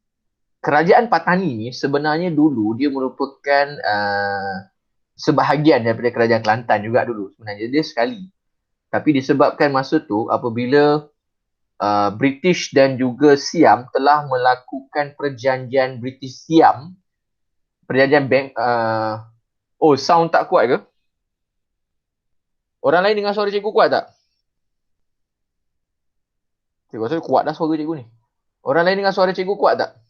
Okey je kan? Mungkin kamu punya ni kot. Cuba kamu kuatkan kamu punya sound. Cikgu rasa cikgu dah habis kuat dah suara cikgu ni. Apa dia? Kuat. Kuat kan? Okey. Cuba kamu kuatkan kamu punya volume Kalau boleh pasang speaker besar-besar. Bagi bergema rumah kamu dengar suara cikgu. Syafiqah pun tak kuat cikgu rasa yang baru masuk ni kot tak kuat. Cikgu rasa yang lain okey je. Cuba kamu adjust sikit kamu punya ni. Pasang speaker besar-besar kat rumah. Waktu dengar suara cikgu biar satu taman dengar suara cikgu. Okey. Islam okey, tadi kat Patani Jadi cikgu cakap tadi bahawa Patani ni merupakan sebahagian daripada kerajaan Kelantan juga dululah. Dia pernah menguasai Kelantan juga dulu. Okey, kerajaan Patani antara kerajaan besar. Jadi dulu pernah ada perjanjian Bangkok. Okey, dulu pernah ada kerajaan Bangkok, perjanjian Bangkok yang mana antara British dengan Siam, yang mana mereka nak memisahkan wilayah Tanah Melayu dan juga wilayah Siam. Dan mereka ambil daripada Sungai Golok tu. Sebelah Sungai Golok, sebelah sini milik Siam, sebelah sini milik Tanah Melayu. Itulah yang menyebabkan bahawa wilayah-wilayah Islam dekat Thailand itu terpisah dengan Malaysia. Kalau tidak, mungkin sekarang ni wilayah Patani semua tu termasuk dalam Malaysia. Tapi sebabkan diorang dulu buat perjanjian tanpa kita, jadi macam tu lah. Okey, kemudian kita tengok Islam yang bertapak di Brunei. Brunei ni sebenarnya kita tahu bahawa Kesultanan Melayu Brunei antara kesultanan yang tertua juga dan antara kesultanan yang lama juga yang bertahan. Okey. dan dipertahan sampai sekarang. Okey, bukti ketibaan Islam di Brunei adalah berasaskan catatan Cina yang mengatakan Brunei telah menghantar seorang pembesar iaitu Hu Ali ke China. Walau bagaimanapun, Islam telah mula tersebar dengan mudah di Brunei di pantai Pulau Borneo hanya pada abad ke-15 dan ke-16. Dan antara pendakwah yang menyebarkan Islam di situ ialah Syarif Ali Mufaqih Mukaddam ataupun Syarif Berkat yang berasal daripada keturunan Nabi Muhammad. Okey, dengan pengislaman Brunei, wilayah di sekitarnya seperti Kepulauan Sulu dan juga Mindanao telah dapat diislamkan. Sebab itulah Kesultanan Sulu itu adalah Kesultanan Islam juga. Okey. Okey, kemudian dicampar agak lewat lah. Dicampar ni lambat sikit lah. Dia jumpa batu nisan apa semua. Okey, kita tengok sejak sewaktu zaman kemuncak keagungan Kerajaan Melayu Melaka ni terdapat beberapa buah buku kesusasteraan yang dipengaruhi oleh gaya tulisan Arab. Seperti Hikayat Muhammad Ali Hanafiah, Hikayat Amir Hamzah, Hikayat Nabi Bercukur. Okey, itu antara yang muncul zaman dululah. Okey, kita tengok peranan mubalik. Mubalik ni apa? Mubalik ni dalam bahasa Melayu kita panggil pendakwah ataupun ulama. Okey, dan juga ahli sufi. Mubalik ni bukan ada mubalik Islam je. Ada juga mubalik Kristian, mubalik Hindu dan juga mubalik Buddha. Okey, mereka ni adalah pendakwah. Okey, yang menyebarkan ilmu. Jadi antara terkenal ialah Syekh Ismail dan juga Fakir Muhammad merupakan pendakwah yang terkenal berdakwah di Asia Tenggara. Okey, dan pendakwah okey. Okey, di Melaka pada peringkat awal penyebaran Islam, ulama mengajar perkara asas. Itu perkara biasalah. Mana-mana kalau kita nak ajar orang tentang Islam, okey. Kalau kita nak ajar orang tentang Islam, kamu kena ajar benda yang asas tau. Tak kisahlah kamu nak ajar apa pun. Kamu nak ajar orang repair kereta pun, kamu kena ajar benda yang asas. Okey. Kamu nak ajar orang repair kereta, at least lah kamu kena ajar dia. Kamu kena bagi tahu dia dulu minyak kat mana.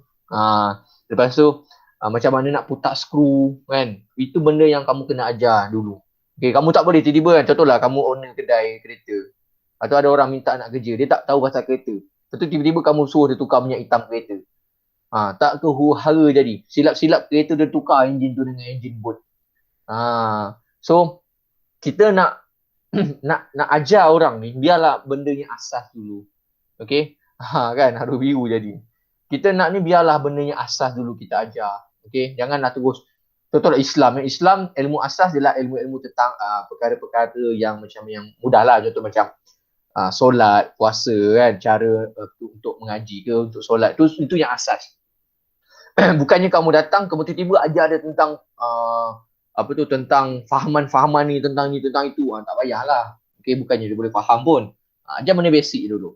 Okey, kita tengok sudut maklumat kat sini Wali Songo. Pernah dengar tak Wali Songo? Wali Songo ni merujuk kepada 9 orang ulama. Pada umumnya mereka hidup pada zaman yang sama, iaitu sekitar abad ke-15 hingga awal abad ke-16. Okey. Wali Songo ni terkenal dekat Indonesia tau. Dekat Malaysia kita tak kenal pun. Okey. Jadi Wali Songo ni dia terkenal sebab dia macam mana cara dia untuk sebarkan agama Islam. Kalau saya pernah tengok lah dekat Facebook ada beberapa scene dia orang tunjuk macam mana Wali Songo ni mereka sebarkan agama Islam dekat Indonesia. Okey, Wali Songo ni dekat Indonesia Dan juga cara Wali Songo berdakwah ni dia menimbulkan kesedaran dan menanamkan semangat kepada masyarakat tentang maksud bekerja dan beramal dalam arti kata yang sebenar. Berusaha menghapuskan pengangguran dengan mengikis sifat malas. Maknanya dia nak supaya manusia ni jangan ada sifat malas. Baguslah kalau kamu apply dalam diri kamu ni. Nampak? Wali Songo pun dia ajar supaya hapuskan pengangguran dengan mengikis sifat malas. Nak berjaya jangan malas. Okey? Okey. Sedangkan orang yang dah berusaha pun belum tentu berjaya, ini pula orang yang tak berusaha. Kamu rasa boleh berjaya? Boleh berjaya orang yang tak berusaha. Orang yang berusaha pun belum tentu berjaya. Okey, Wali Songo ni dekat Jawa Okey. Mengelakkan hidup secara mewah dan membazir. Itu yang Wali Songo ajarlah. Maknanya memanglah kita kena rajin apa semua, tetapi janganlah sampai hidup terlalu mewah. Okey, dan jangan sampai membazir. Jadi Wali Songo ini telah menjadikan Demak sebagai pusat pergerakan dakwah Islamiah. Okey, mereka telah mendirikan sebuah masjid iaitu Masjid Agung Demak yang menjadi markas dakwah Islamiah. Ni gambar masjid lah. Ni lukisan ni je lah. Okey, kita tengok keistimewaan Islam. Kemuliaan ajaran Islam yang mencakupi kesemua bidang kehidupan telah menarik orang ramai mengikuti agama Islam. Ini termasuk konsep Tuhan Yang Esa dan juga agama Tauhid, keadilan hak individu dan juga masyarakat. Okey, dan Islam yang dibawa oleh Nabi Muhammad merupakan agama yang menuntut manusia berfikir secara rasional dan pemikiran yang berjaya diterima oleh pelbagai lapisan masyarakat di Asia Tenggara. Okey, kita lihat pula pengaruh Islam di Asia Tenggara. Okey, pengaruh Islam di Asia Tenggara. Okey, kejap cikgu nak tengok ada topik yang lagi susah tak? Tak bab seterusnya bab apa Gambaran warisan di Malaysia sebelum kedatangan Barat. Okey, cikgu rasa cikgu pergi kat sini kot. Jadi cikgu skip. Cikgu sini. Alright, thank you Bella. Cikgu panggil Bella boleh kan? Hari ni cikgu dah siap buat elemen tau. Nampak? Untuk ready untuk kelas korang. Cikgu dah siap buat elemen dah. Untuk minum. Bagi segar sikit dekat. Okey, kita tengok pengaruh Islam terhadap politik. Jadi agama Islam ke Tanah Melayu telah memperkenalkan beberapa unsur baru kepada amalan pentadbiran dan juga pemerintahan di Tanah Melayu lah. Ini telah berlaku terutamanya dalam institusi kesultanan dan juga perundangan. Okey, kita lihat dari sudut pentadbiran. Apabila Islam datang, maka pentadbiran juga diubah. Sebelum ini kita dipengaruhi oleh tradisi Hindu-Buddha. Okey, yang mana seorang raja, mereka ini menggunakan konsep Dewa Raja. Dewa Raja ni bermaksud raja itu dianggap sebagai bayangan Tuhan ataupun raja itu dianggap sebagai jelmaan Tuhan. Itu dalam tradisi Hindu dan juga Buddha.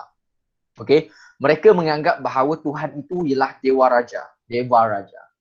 Okey. Sedangkan dalam Islam, kita tidaklah mengangkat status seorang raja itu sampai ke tahap Tuhan. Okey. Tetapi dia ialah khalifah. Okey. Dulu tak silap cikgu pernah ceritakan dekat kamu. Cikgu tak ingat kelas kamu kelas lain. Khalifah bermaksud pengganti. Okey. Khalifah yang sebenar bermaksud pengganti. Okey, ingat betul-betul Khalifah, perkataan khalifah sebenarnya bermaksud pengganti. Pengganti Nabi Muhammad. Okey, bukan pengganti sebagai seorang nabi tetapi pengganti sebagai seorang pemimpin. Kemudian konsep ini telah diubah. Di mana konsep ini dianggap sebagai pemimpin.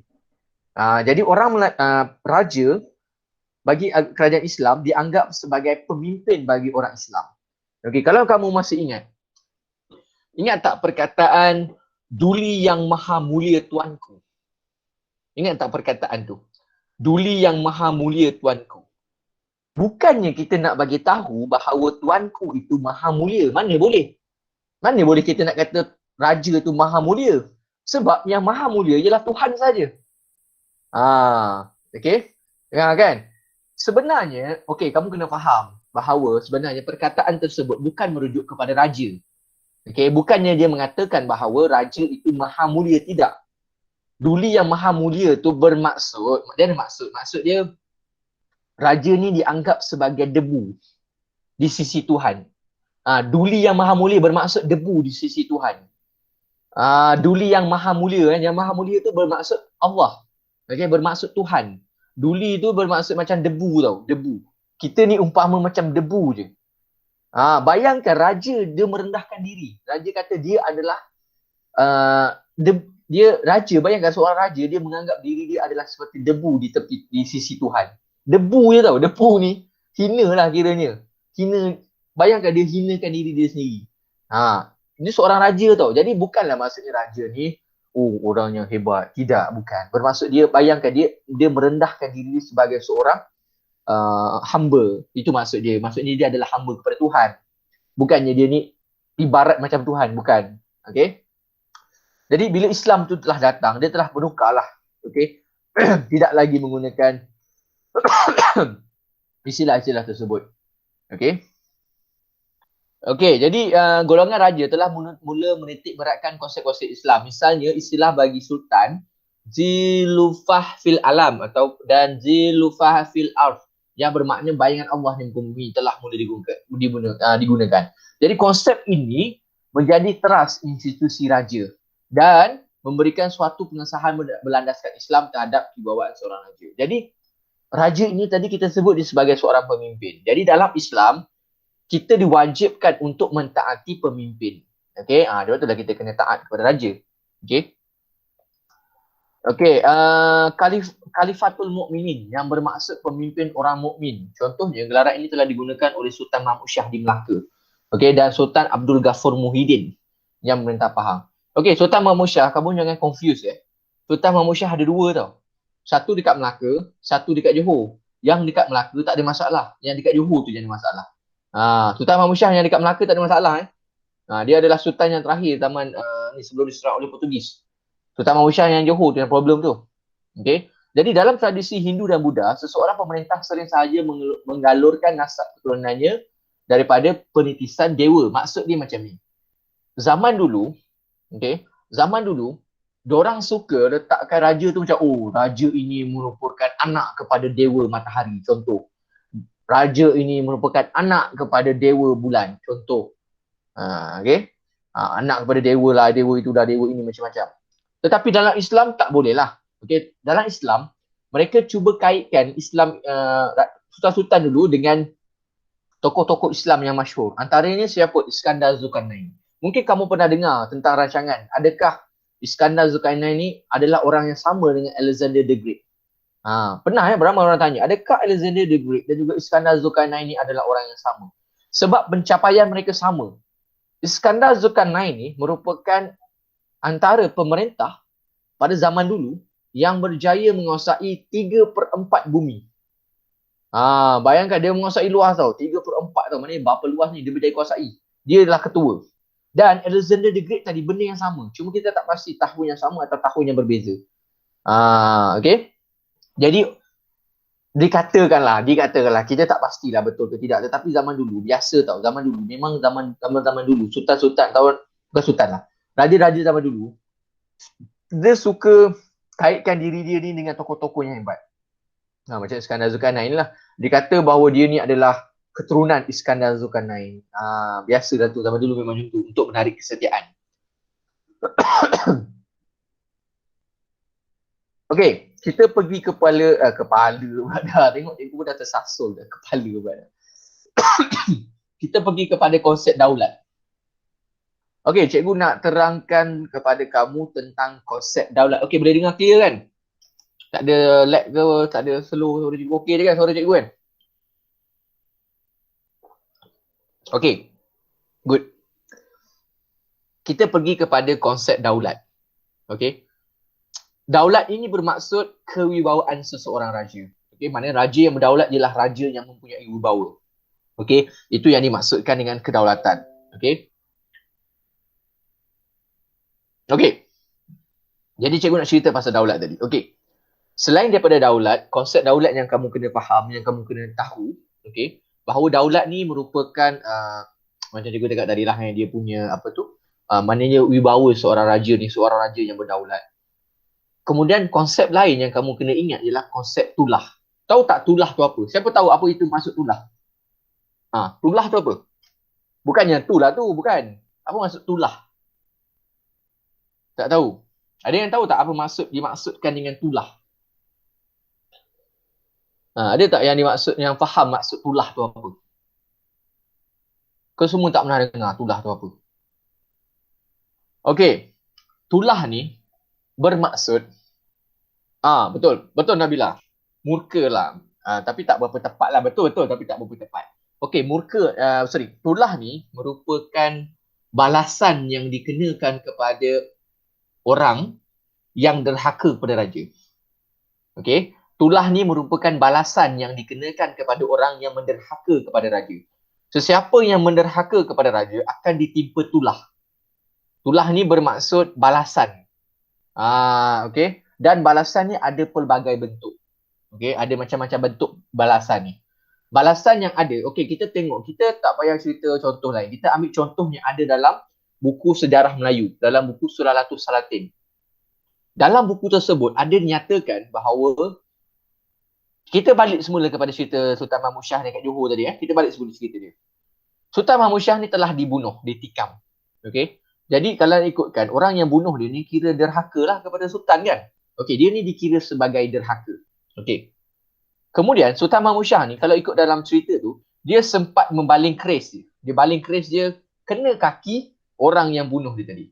Okey. Dan sebenarnya orang yang bunuh dia tadi, dia berdendam dengan Sultan Mahmud Shah ni. Dia memang dah berdendam dah, lama dah dia berdendam dengan Sultan Mahmud Shah ni. Jadi dia gunakan Sultan Mahmud Shah ni, dia baling keris tu kena kat kaki orang tu. Apabila keris tu kena kat kaki orang tu, berdarah lah kan, luka lah. Jadi Sultan Mahmud Shah telah memberi sumpah bahawa nanti akan muncul, dia kata muncullah rumput-rumput di celah-celah luka kakimu. Lebih kurang macam tu lah ayat dia. Okay. Dia kata nanti akan muncul akan hidup rumput-rumput.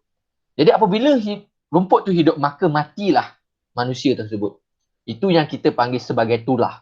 Okey. Antara tulah lain ialah apabila sultan itu dibagi tahu, okey, kamu tak boleh masuk ke istana dalam tempoh 50 tahun atau 50 tahun tak adalah. Biasa dia akan sebut generasi. Selama 7 generasi kamu tidak boleh memijak kaki di sini. Dan juga ada banyak lagi yang kisah-kisah tulah ni banyak lagi sebenarnya. Okey.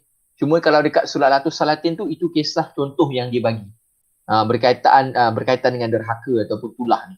Okey. Sebab orang Melayu zaman dulu memang mereka ikat. Okey, mereka ikat kesetiaan mereka kepada raja, yang mana mereka tidak boleh sesekali menderhaka kepada raja. Okey, kalau kita ikut balik dalam konsep wa'adat, kalau korang pernah dengar lah. Okey, cikgu rasa korang tak pernah dengar kot. Tapi dalam form 5 subjek dalam silibus KSSM yang baru ni, diorang ada belajar tentang wa'adat ni. Tak salah cikgu daripada form 2 mereka dah belajar tentang wa'adat ni. Form 2 ke form 3? Mereka belajar tentang wa'adat. Okey, wa'adat ni merupakan perjanjian kesetiaan antara golongan pemerintah iaitu sultan dan juga rakyat. Antara Demang Lebar Daun dan juga Demang Lebar Daun dan satu dia apa nama dia? Cikgu lupa lah nama dia. Seorang tu Demang Lebar Daun, cikgu lupa dia. Ada seorang lagi. Jadi masa tu mereka berjanji. Yang mana dia mengatakan bahawa kalaulah raja itu zalim sekalipun, buruk perangainya, okey, ataupun banyak masalah dia ni, janganlah ditumpahkan darahnya. Bermaksud jangan dibunuh. Kemudian rakyat pun kata, sultan atau raja perlulah menjaga rakyat dengan adil. Perlulah menjalankan pemerintahan dengan adil. Kalaulah pemerintahan itu tidak adil, bermakna rakyat akan menentang. Jadi macam tu lah dia punya ikat kesetiaan dia. Okey, itu cerita dalam wa'adat tadi. Okey, kita pergi pula kepada perundangan. Okey, kita cerita pasal adat pula. Okey. Dekat Negeri Sembilan guna adat apa? Negeri Sembilan, mereka menggunakan adat apa? Negeri Sembilan mereka gunakan adat apa? Siapa tahu? Siapa tahu dekat Negeri Sembilan mereka menggunakan adat apa? Cikgu dah rimas rambut cikgu sebenarnya. Rambut cikgu panjang. Rimas lah. Okey. Dekat Negeri Sembilan mereka gunakan adat pepatih. Okey, mereka menggunakan adat pepatih. Okey, jadi adat pepatih ni merupakan adat yang berlainan daripada adat Temenggung yang diamalkan oleh hampir majoriti negeri-negeri di alam Melayu. Okey, mereka menggunakan adat pepatih. Dan mereka orang yang buat adat pepatih ni ialah nama dia Tun Pepatih. Nama dia lah yang mencipta pepatih ni lah. Okey. Okey, kita tengok pula kemudiannya. Jadi adat pepatih dan adat Temenggung. Okey, cikgu nak tanya kamu, apa yang kamu tahu tentang adat pepatih dan juga adat Temenggung ni? Apa yang kamu tahu tentang adat pepatih dan juga adat Temenggung? Ada siapa tahu tak? Apa perbezaan adat pepatih dan juga adat Temenggung? Perempuan yang mewarisi harta. Perempuan yang mewarisi harta. Oh, yang tu tahu yang tu laju Okey, memang betul. Okey. Adat pepatih, perempuan mempunyai bahagian yang lebih berbanding lelaki. Okey, contoh anak-anak kan. Okey, ada mak ayah, ada satu keluarga ni, okey, betul ada anak-anak. Okey. Kalau adat Temenggung, lelaki akan dapat banyak. Okey, kenapa lelaki dapat banyak dalam adat Temenggung? Siapa tahu? Kenapa lelaki dapat banyak harta berbanding perempuan? Siapa tahu alasan dalam adat Temenggung kenapa lelaki mendapat harta lebih banyak daripada perempuan? Siapa tahu? Nabila tahu, Nabila? Aisyah ke? Tahu tak? Kenapa? Tidak tahu. Tidak tahu. Okey. Kenapa lelaki dapat harta lebih banyak? Okey, kamu kena faham lelaki, tugas sebagai seorang suami, ialah tugas hakiki dia ialah mencari harta. Okey? Mencari harta. Perempuan tidak diwajibkan untuk mencari harta. Dan juga lelaki ada keluarga yang perlu ditanggung. Sebab itulah bahagian lelaki dilebihkan berbanding perempuan. Okey? Sebab perempuan tidak ada tanggungan. Okey, perempuan tidak diberatkan di dunia ini Perempuan tidak diberatkan dari sudut tanggungan. Okey? Lelaki yang berat tanggungannya sebab dia kena tanggung anak bini dia. Jadi, kalaulah harta pusaka itu lepas kepada dia, jadi kemungkinan besar kehidupan keluarga dia akan berubah. Okey? Itu dari antara adat Temenggung dan juga adat Perpatih, adat Temenggung lebih ikut syariat Islam, ikut apa yang Islam kata dalam apa tu apa benda Islam punya undang-undang berkaitan harta ni panggil apa? Faraid. Okey. Adat Temenggung lebih ikut kepada faraid Islam. Okey. Adat Perpatih dia agak berlawanan sikit. Okey, daripada sudut harta je lah kita tengok Okey, kemudian dan adat Perpatih pula dia macam ni. Anak perempuan akan dapat lebih daripada anak lelaki. Okey, cikgu nak tanya. Kenapa anak perempuan dapat lebih daripada anak lelaki? Apa alasan adat Perpatih? Apa alasan mereka?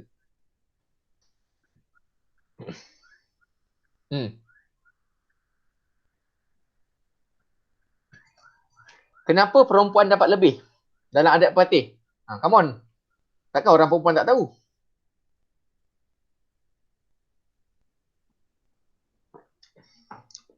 Tahu tak kenapa orang perempuan dapat lebih harta berbanding orang lelaki?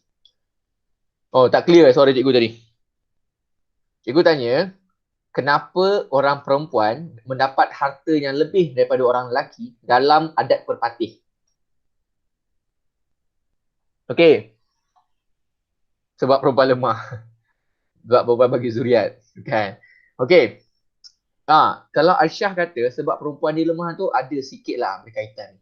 Okey, kalau korang masih ingat lagu Hatan. Okey, kalau berkorban untuk family, tak tepat. Dalam lagu Hatan ada disebut lelaki kalau campak dalam hutan pun boleh hidup. Bermaksud lelaki kan tugas dia cari harta, pergilah cari harta. Harta pusaka tu tak payahlah ambil. Harta pusaka tu bagilah ke anak perempuan.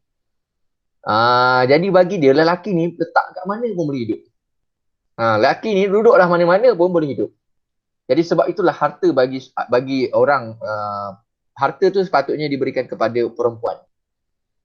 Dan kalau kamu nak kahwin dengan orang yang Negeri Sembilan, kamu kena, kalau lelaki lah nak kahwin dengan orang Negeri Sembilan, berhati-hatilah. Okey, bukan berhati-hati apalah, tak ada apa pun, sama dia, cuma dari sudut harta lah. Kalau kamu tak ready lagi, lebih-lebih kalau kamu ni daripada keluarga adat Temenggung, berhati-hati, bukan berhati-hati lah, maksudnya tanya dulu dia orang apa. Okey, kalau dia orang Negeri Sembilan, tanya dulu dia adat Perpatih ke tak. Sebab orang Negeri Sembilan ada yang tak amalkan adat Perpatih, mereka tak kuat agama adat Perpatih. Ada yang kuat agama adat Perpatih. Okey, jadi berhati-hatilah. Jadi zaman dulu macam ni tau, adat Temenggung, adat Perpatih ni, adat Perpatih ni macam ni. Kamu ni anggap orang luar tau. Kamu akan berkahwin. Let's say lah kamu berkahwin dengan orang adat Perpatih. Okey, orang Negeri Sembilan. Rumah tu, nama tanah atas nama bini kamu. Bukan nama kamu. Bukan nama suami. Tetapi atas nama isteri. Okey? Atas nama isteri. Bukan atas nama suami. Tetapi, walaupun isteri yang punya nama, okey, tetapi suami masih lagi perlu menjalankan tugas sebagai seorang ketua keluarga. Okey? Suami masih lagi perlu menjalankan tugas sebagai ketua keluarga. Okey, sebab apa? Isteri dah sediakan tanah. Okey, aku dah ada tanah. Dan sekarang ni, suami kena usahakan. Itulah tanggungjawab suami. Okey? Suami yang kena usahakan tanah tersebut. Itulah bukan pro lah. Itulah antara nilai-nilai dalam adat Perpatih ni. Okey? Alright. Jadi dalam adat Perpatih ni ada 12 suku lah. Okey, ada anak Aceh, anak Melaka, Batu Belang, Batu Hampar, Biduanda, Mungkal, Payakumbuh, Seri Lemak, Seri Melenggang, Tanah Datar, Tiga Batu, Tiga Nenek. Dan kalau kamu nak tahu benda-benda ni, suku-suku ni ada disebut dalam lagu-lagu lagu Hatan. Lagu pasal ni lah. Lagu Rembau Most Wanted pun tak salah cikgu ada juga. Okey, diat. Diat ni merupakan hukuman yang berbentuk denda atau ganti rugi berupa harta. Hukuman ini dikenakan kepada pembunuh yang membunuh tanpa sengaja. Itu diat lah dalam sudut undang-undang lah. Okey, so kalau kita tengok kalau adat pepatih ni nampak ni. Anak buah memilih buah pak akan memilih lembaga, lembaga akan memilih yang di-Pertuan Besar. Okey. Okey, adat Temenggung ni telah diasaskan oleh Datuk Ketumanggungan. Okey. Okay, kita ada Hukum Kandung Melaka dan juga Undang-Undang Laut Melaka dan kita ada undang-undang yang lain juga. Okey, kita tengok yang lain pula.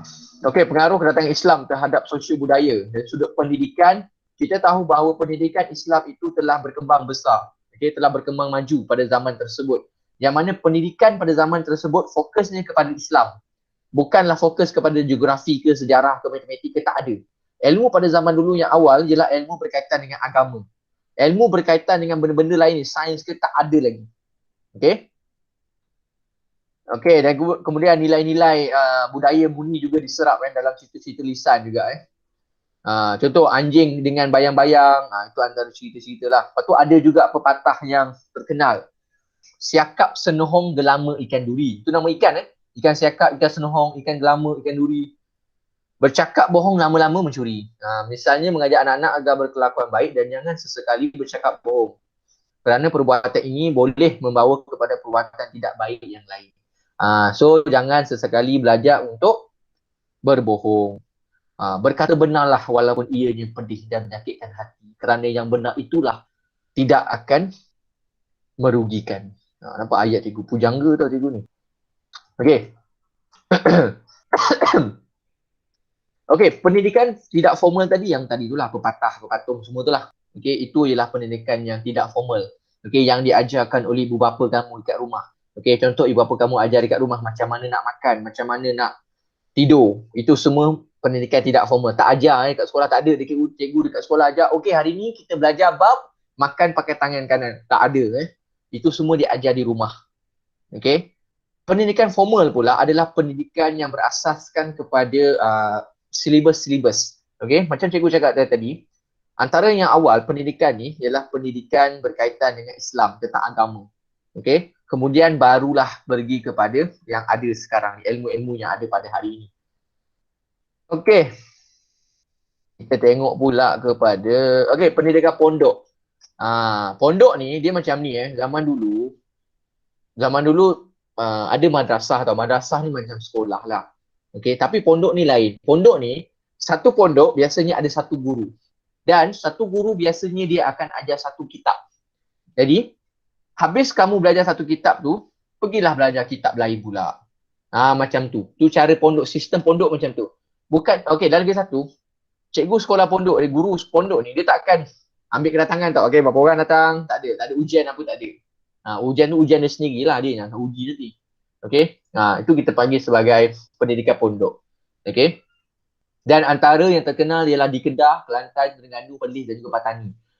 Okey. Dan kalau kita masih ingat, kamu kenal kan Ustaz Azhar Idrus? Ingat tak? UAI. Dulu pernah terkenal dulu Ustaz Azhar Idrus. Dulu pernah menjadi fenomena dulu Ustaz Azhar Idrus ni. Ustaz Azhar Idrus ni dia pernah bagi tahu yang dia pernah belajar pondok. Pada zaman dia mana ada pondok lagi lah. Dia pernah belajar di pondok, tapi cikgu tak pasti pondok di mana dia pernah belajar. Okey, antara pondok yang penting di Kelantan termasuklah Pondok Pulau Condong, Tok Pulau Condong dan Pondok Kutan yang dibuka oleh Haji Muhammad Saleh. Di Terengganu pula pengajian sejarah pondok dijalankan di Pondok Pulau Manis. Okey. Okey, kita tengok dari sudut bahasa dan kesusastraan. Okey. Dari sudut bahasa dan kesusastraan, adanya macam tulisan Jawi. Okey, tulisan Jawi ni merupakan tulisan yang mendapat ilham daripada bahasa Arab. Okey. Sebelum orang Melayu gunakan tulisan Jawi, ada beberapa tulisan lain yang digunakan seperti tulisan Palawa, tulisan Kawi, Kawi ni merupakan Jawa kuno. Sunda kuno, tulisan Batak dan tulisan Rencong. Okay, ada beberapa tulisan. Kemudian barulah orang Melayu menggunakan tulisan Jawi. Okey, cikgu nak tanya, siapa yang pandai tulis Jawi? Ada tak yang pandai tulis Jawi? Ada yang pandai tulis? Oh, Aisyah boleh tulis Jawi. Oh, ramai yang boleh tulis Yelah tu Aisyah boleh tulis Jawi. Ramai nampaknya boleh tulis ni. Yasni pun boleh sikit-sikit. Nabila boleh. Okey. Cikgu boleh lah tulis Jawi dululah. Sekarang cikgu tak ingat lah cikgu boleh ke tidak. Cikgu dah lama dah tak tulis. Cikgu dah lama lah. Sebab dulu masa sekolah, cikgu hebat Jawi tau. Cikgu selalu masuk, kan dulu kan ada pertandingan yang tilawah apa semua kan. Cikgu beberapa tahun tau masuk pertandingan Jawi je. Tapi kalah lah. Masuk kalah lah, tak pernah menang pun. Masuk je tapi kalah. Tapi tak tahu cikgu wakil sekolah lah. Cikgu masuk je wakil sekolah. Sebab dalam sekolah tu cikgu rasa, tak tahulah. Cikgu rasa mungkin cikgu je paling pandai Jawi. Tapi bila bertanding cikgu kalah. Tak tahu kenapa. Cikgu masuk je. Cikgu tak pernah menang. Tak tahulah kenapa.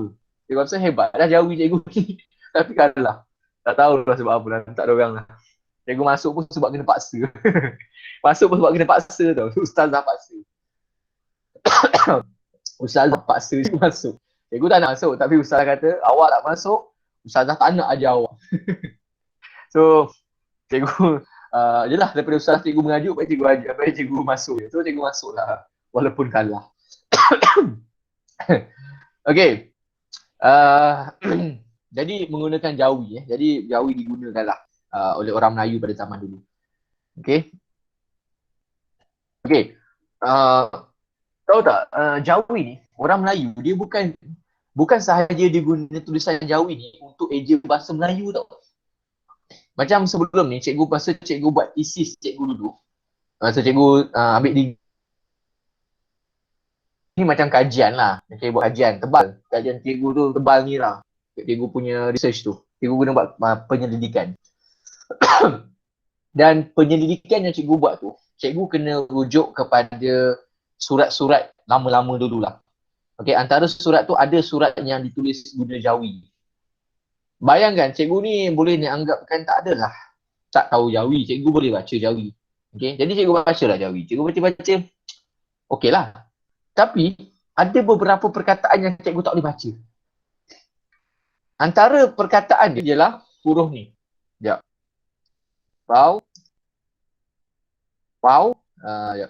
Pa, waw, ro, sin, ta. Pa, wa, ro. Kamu rasa tu apa benda? Kamu rasa tu apa ejaan dia? Pa, waw, ro, sin, ta. Kamu rasa tu ejaan untuk apa? Apa bunyi dia? Cikgu pernah jumpa ejaan ni. Ada satu lagi. Lam, ya, sin, ta. Apa benda ni? Siapa tahu? Siapa tahu memang hebat lah. Bukan. Yang atas tadi apa? Bukan lisan. Mula-mula cikgu ingat lisan juga tapi bukan lisan. Okey. Pa, waw, ro, sin, ta. Bermaksud dia macam ni. Okey, pa, waw, ro, sin, ta tu dia lah ni, perkataan ni.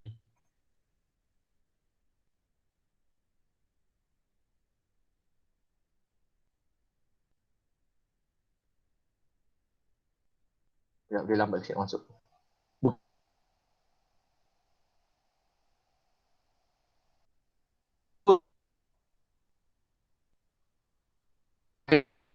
Once dia tak lambat sikit dia upload. Dah. Bahasa Inggeris. Bayangkan dia guna Jawi. Dia bahasa Inggeris. Macam orang gila dah cikgu nak pergi translate je. Rupanya bahasa Inggeris rupanya. Cikgu kat bahasa Melayu.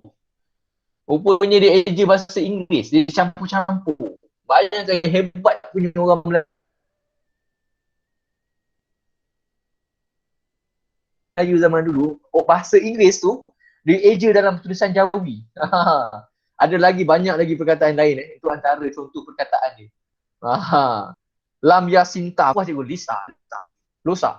Lisa. Lis. Ya Allah ya Tuhan. Sabarlah. So kalau berminat dia orang bisa macam tu bisa. So belajar ni. Okey, kemudian kita tengok antara cerita-cerita yang muncul zaman dulu kita ada batu belah batu bertakuk, bawang putih, bawang merah. Tu antara yang muncul lah. Okey, dari sudut kesenian senanglah. Kita tengok masjid lah. Tengok masjid tu korang tahulah daripada sudut kesenian ni macam mana. Okey. Perak, mimbar, telaga, pantai air. Okey, semua ni. Kita tak perlu terangkan sangat. Okey, kita akan habiskan kelas kita pada pukul 10 Okey, pukul 10 kita tamatkan kelas kita. Gaya hidup.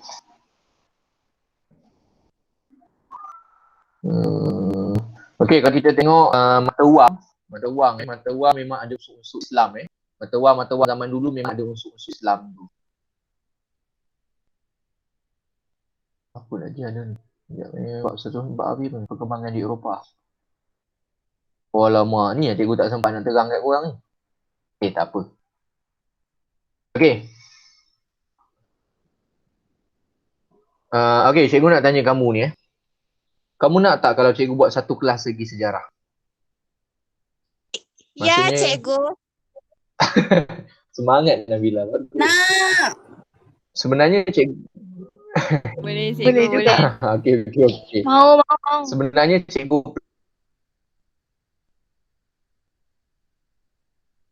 plan untuk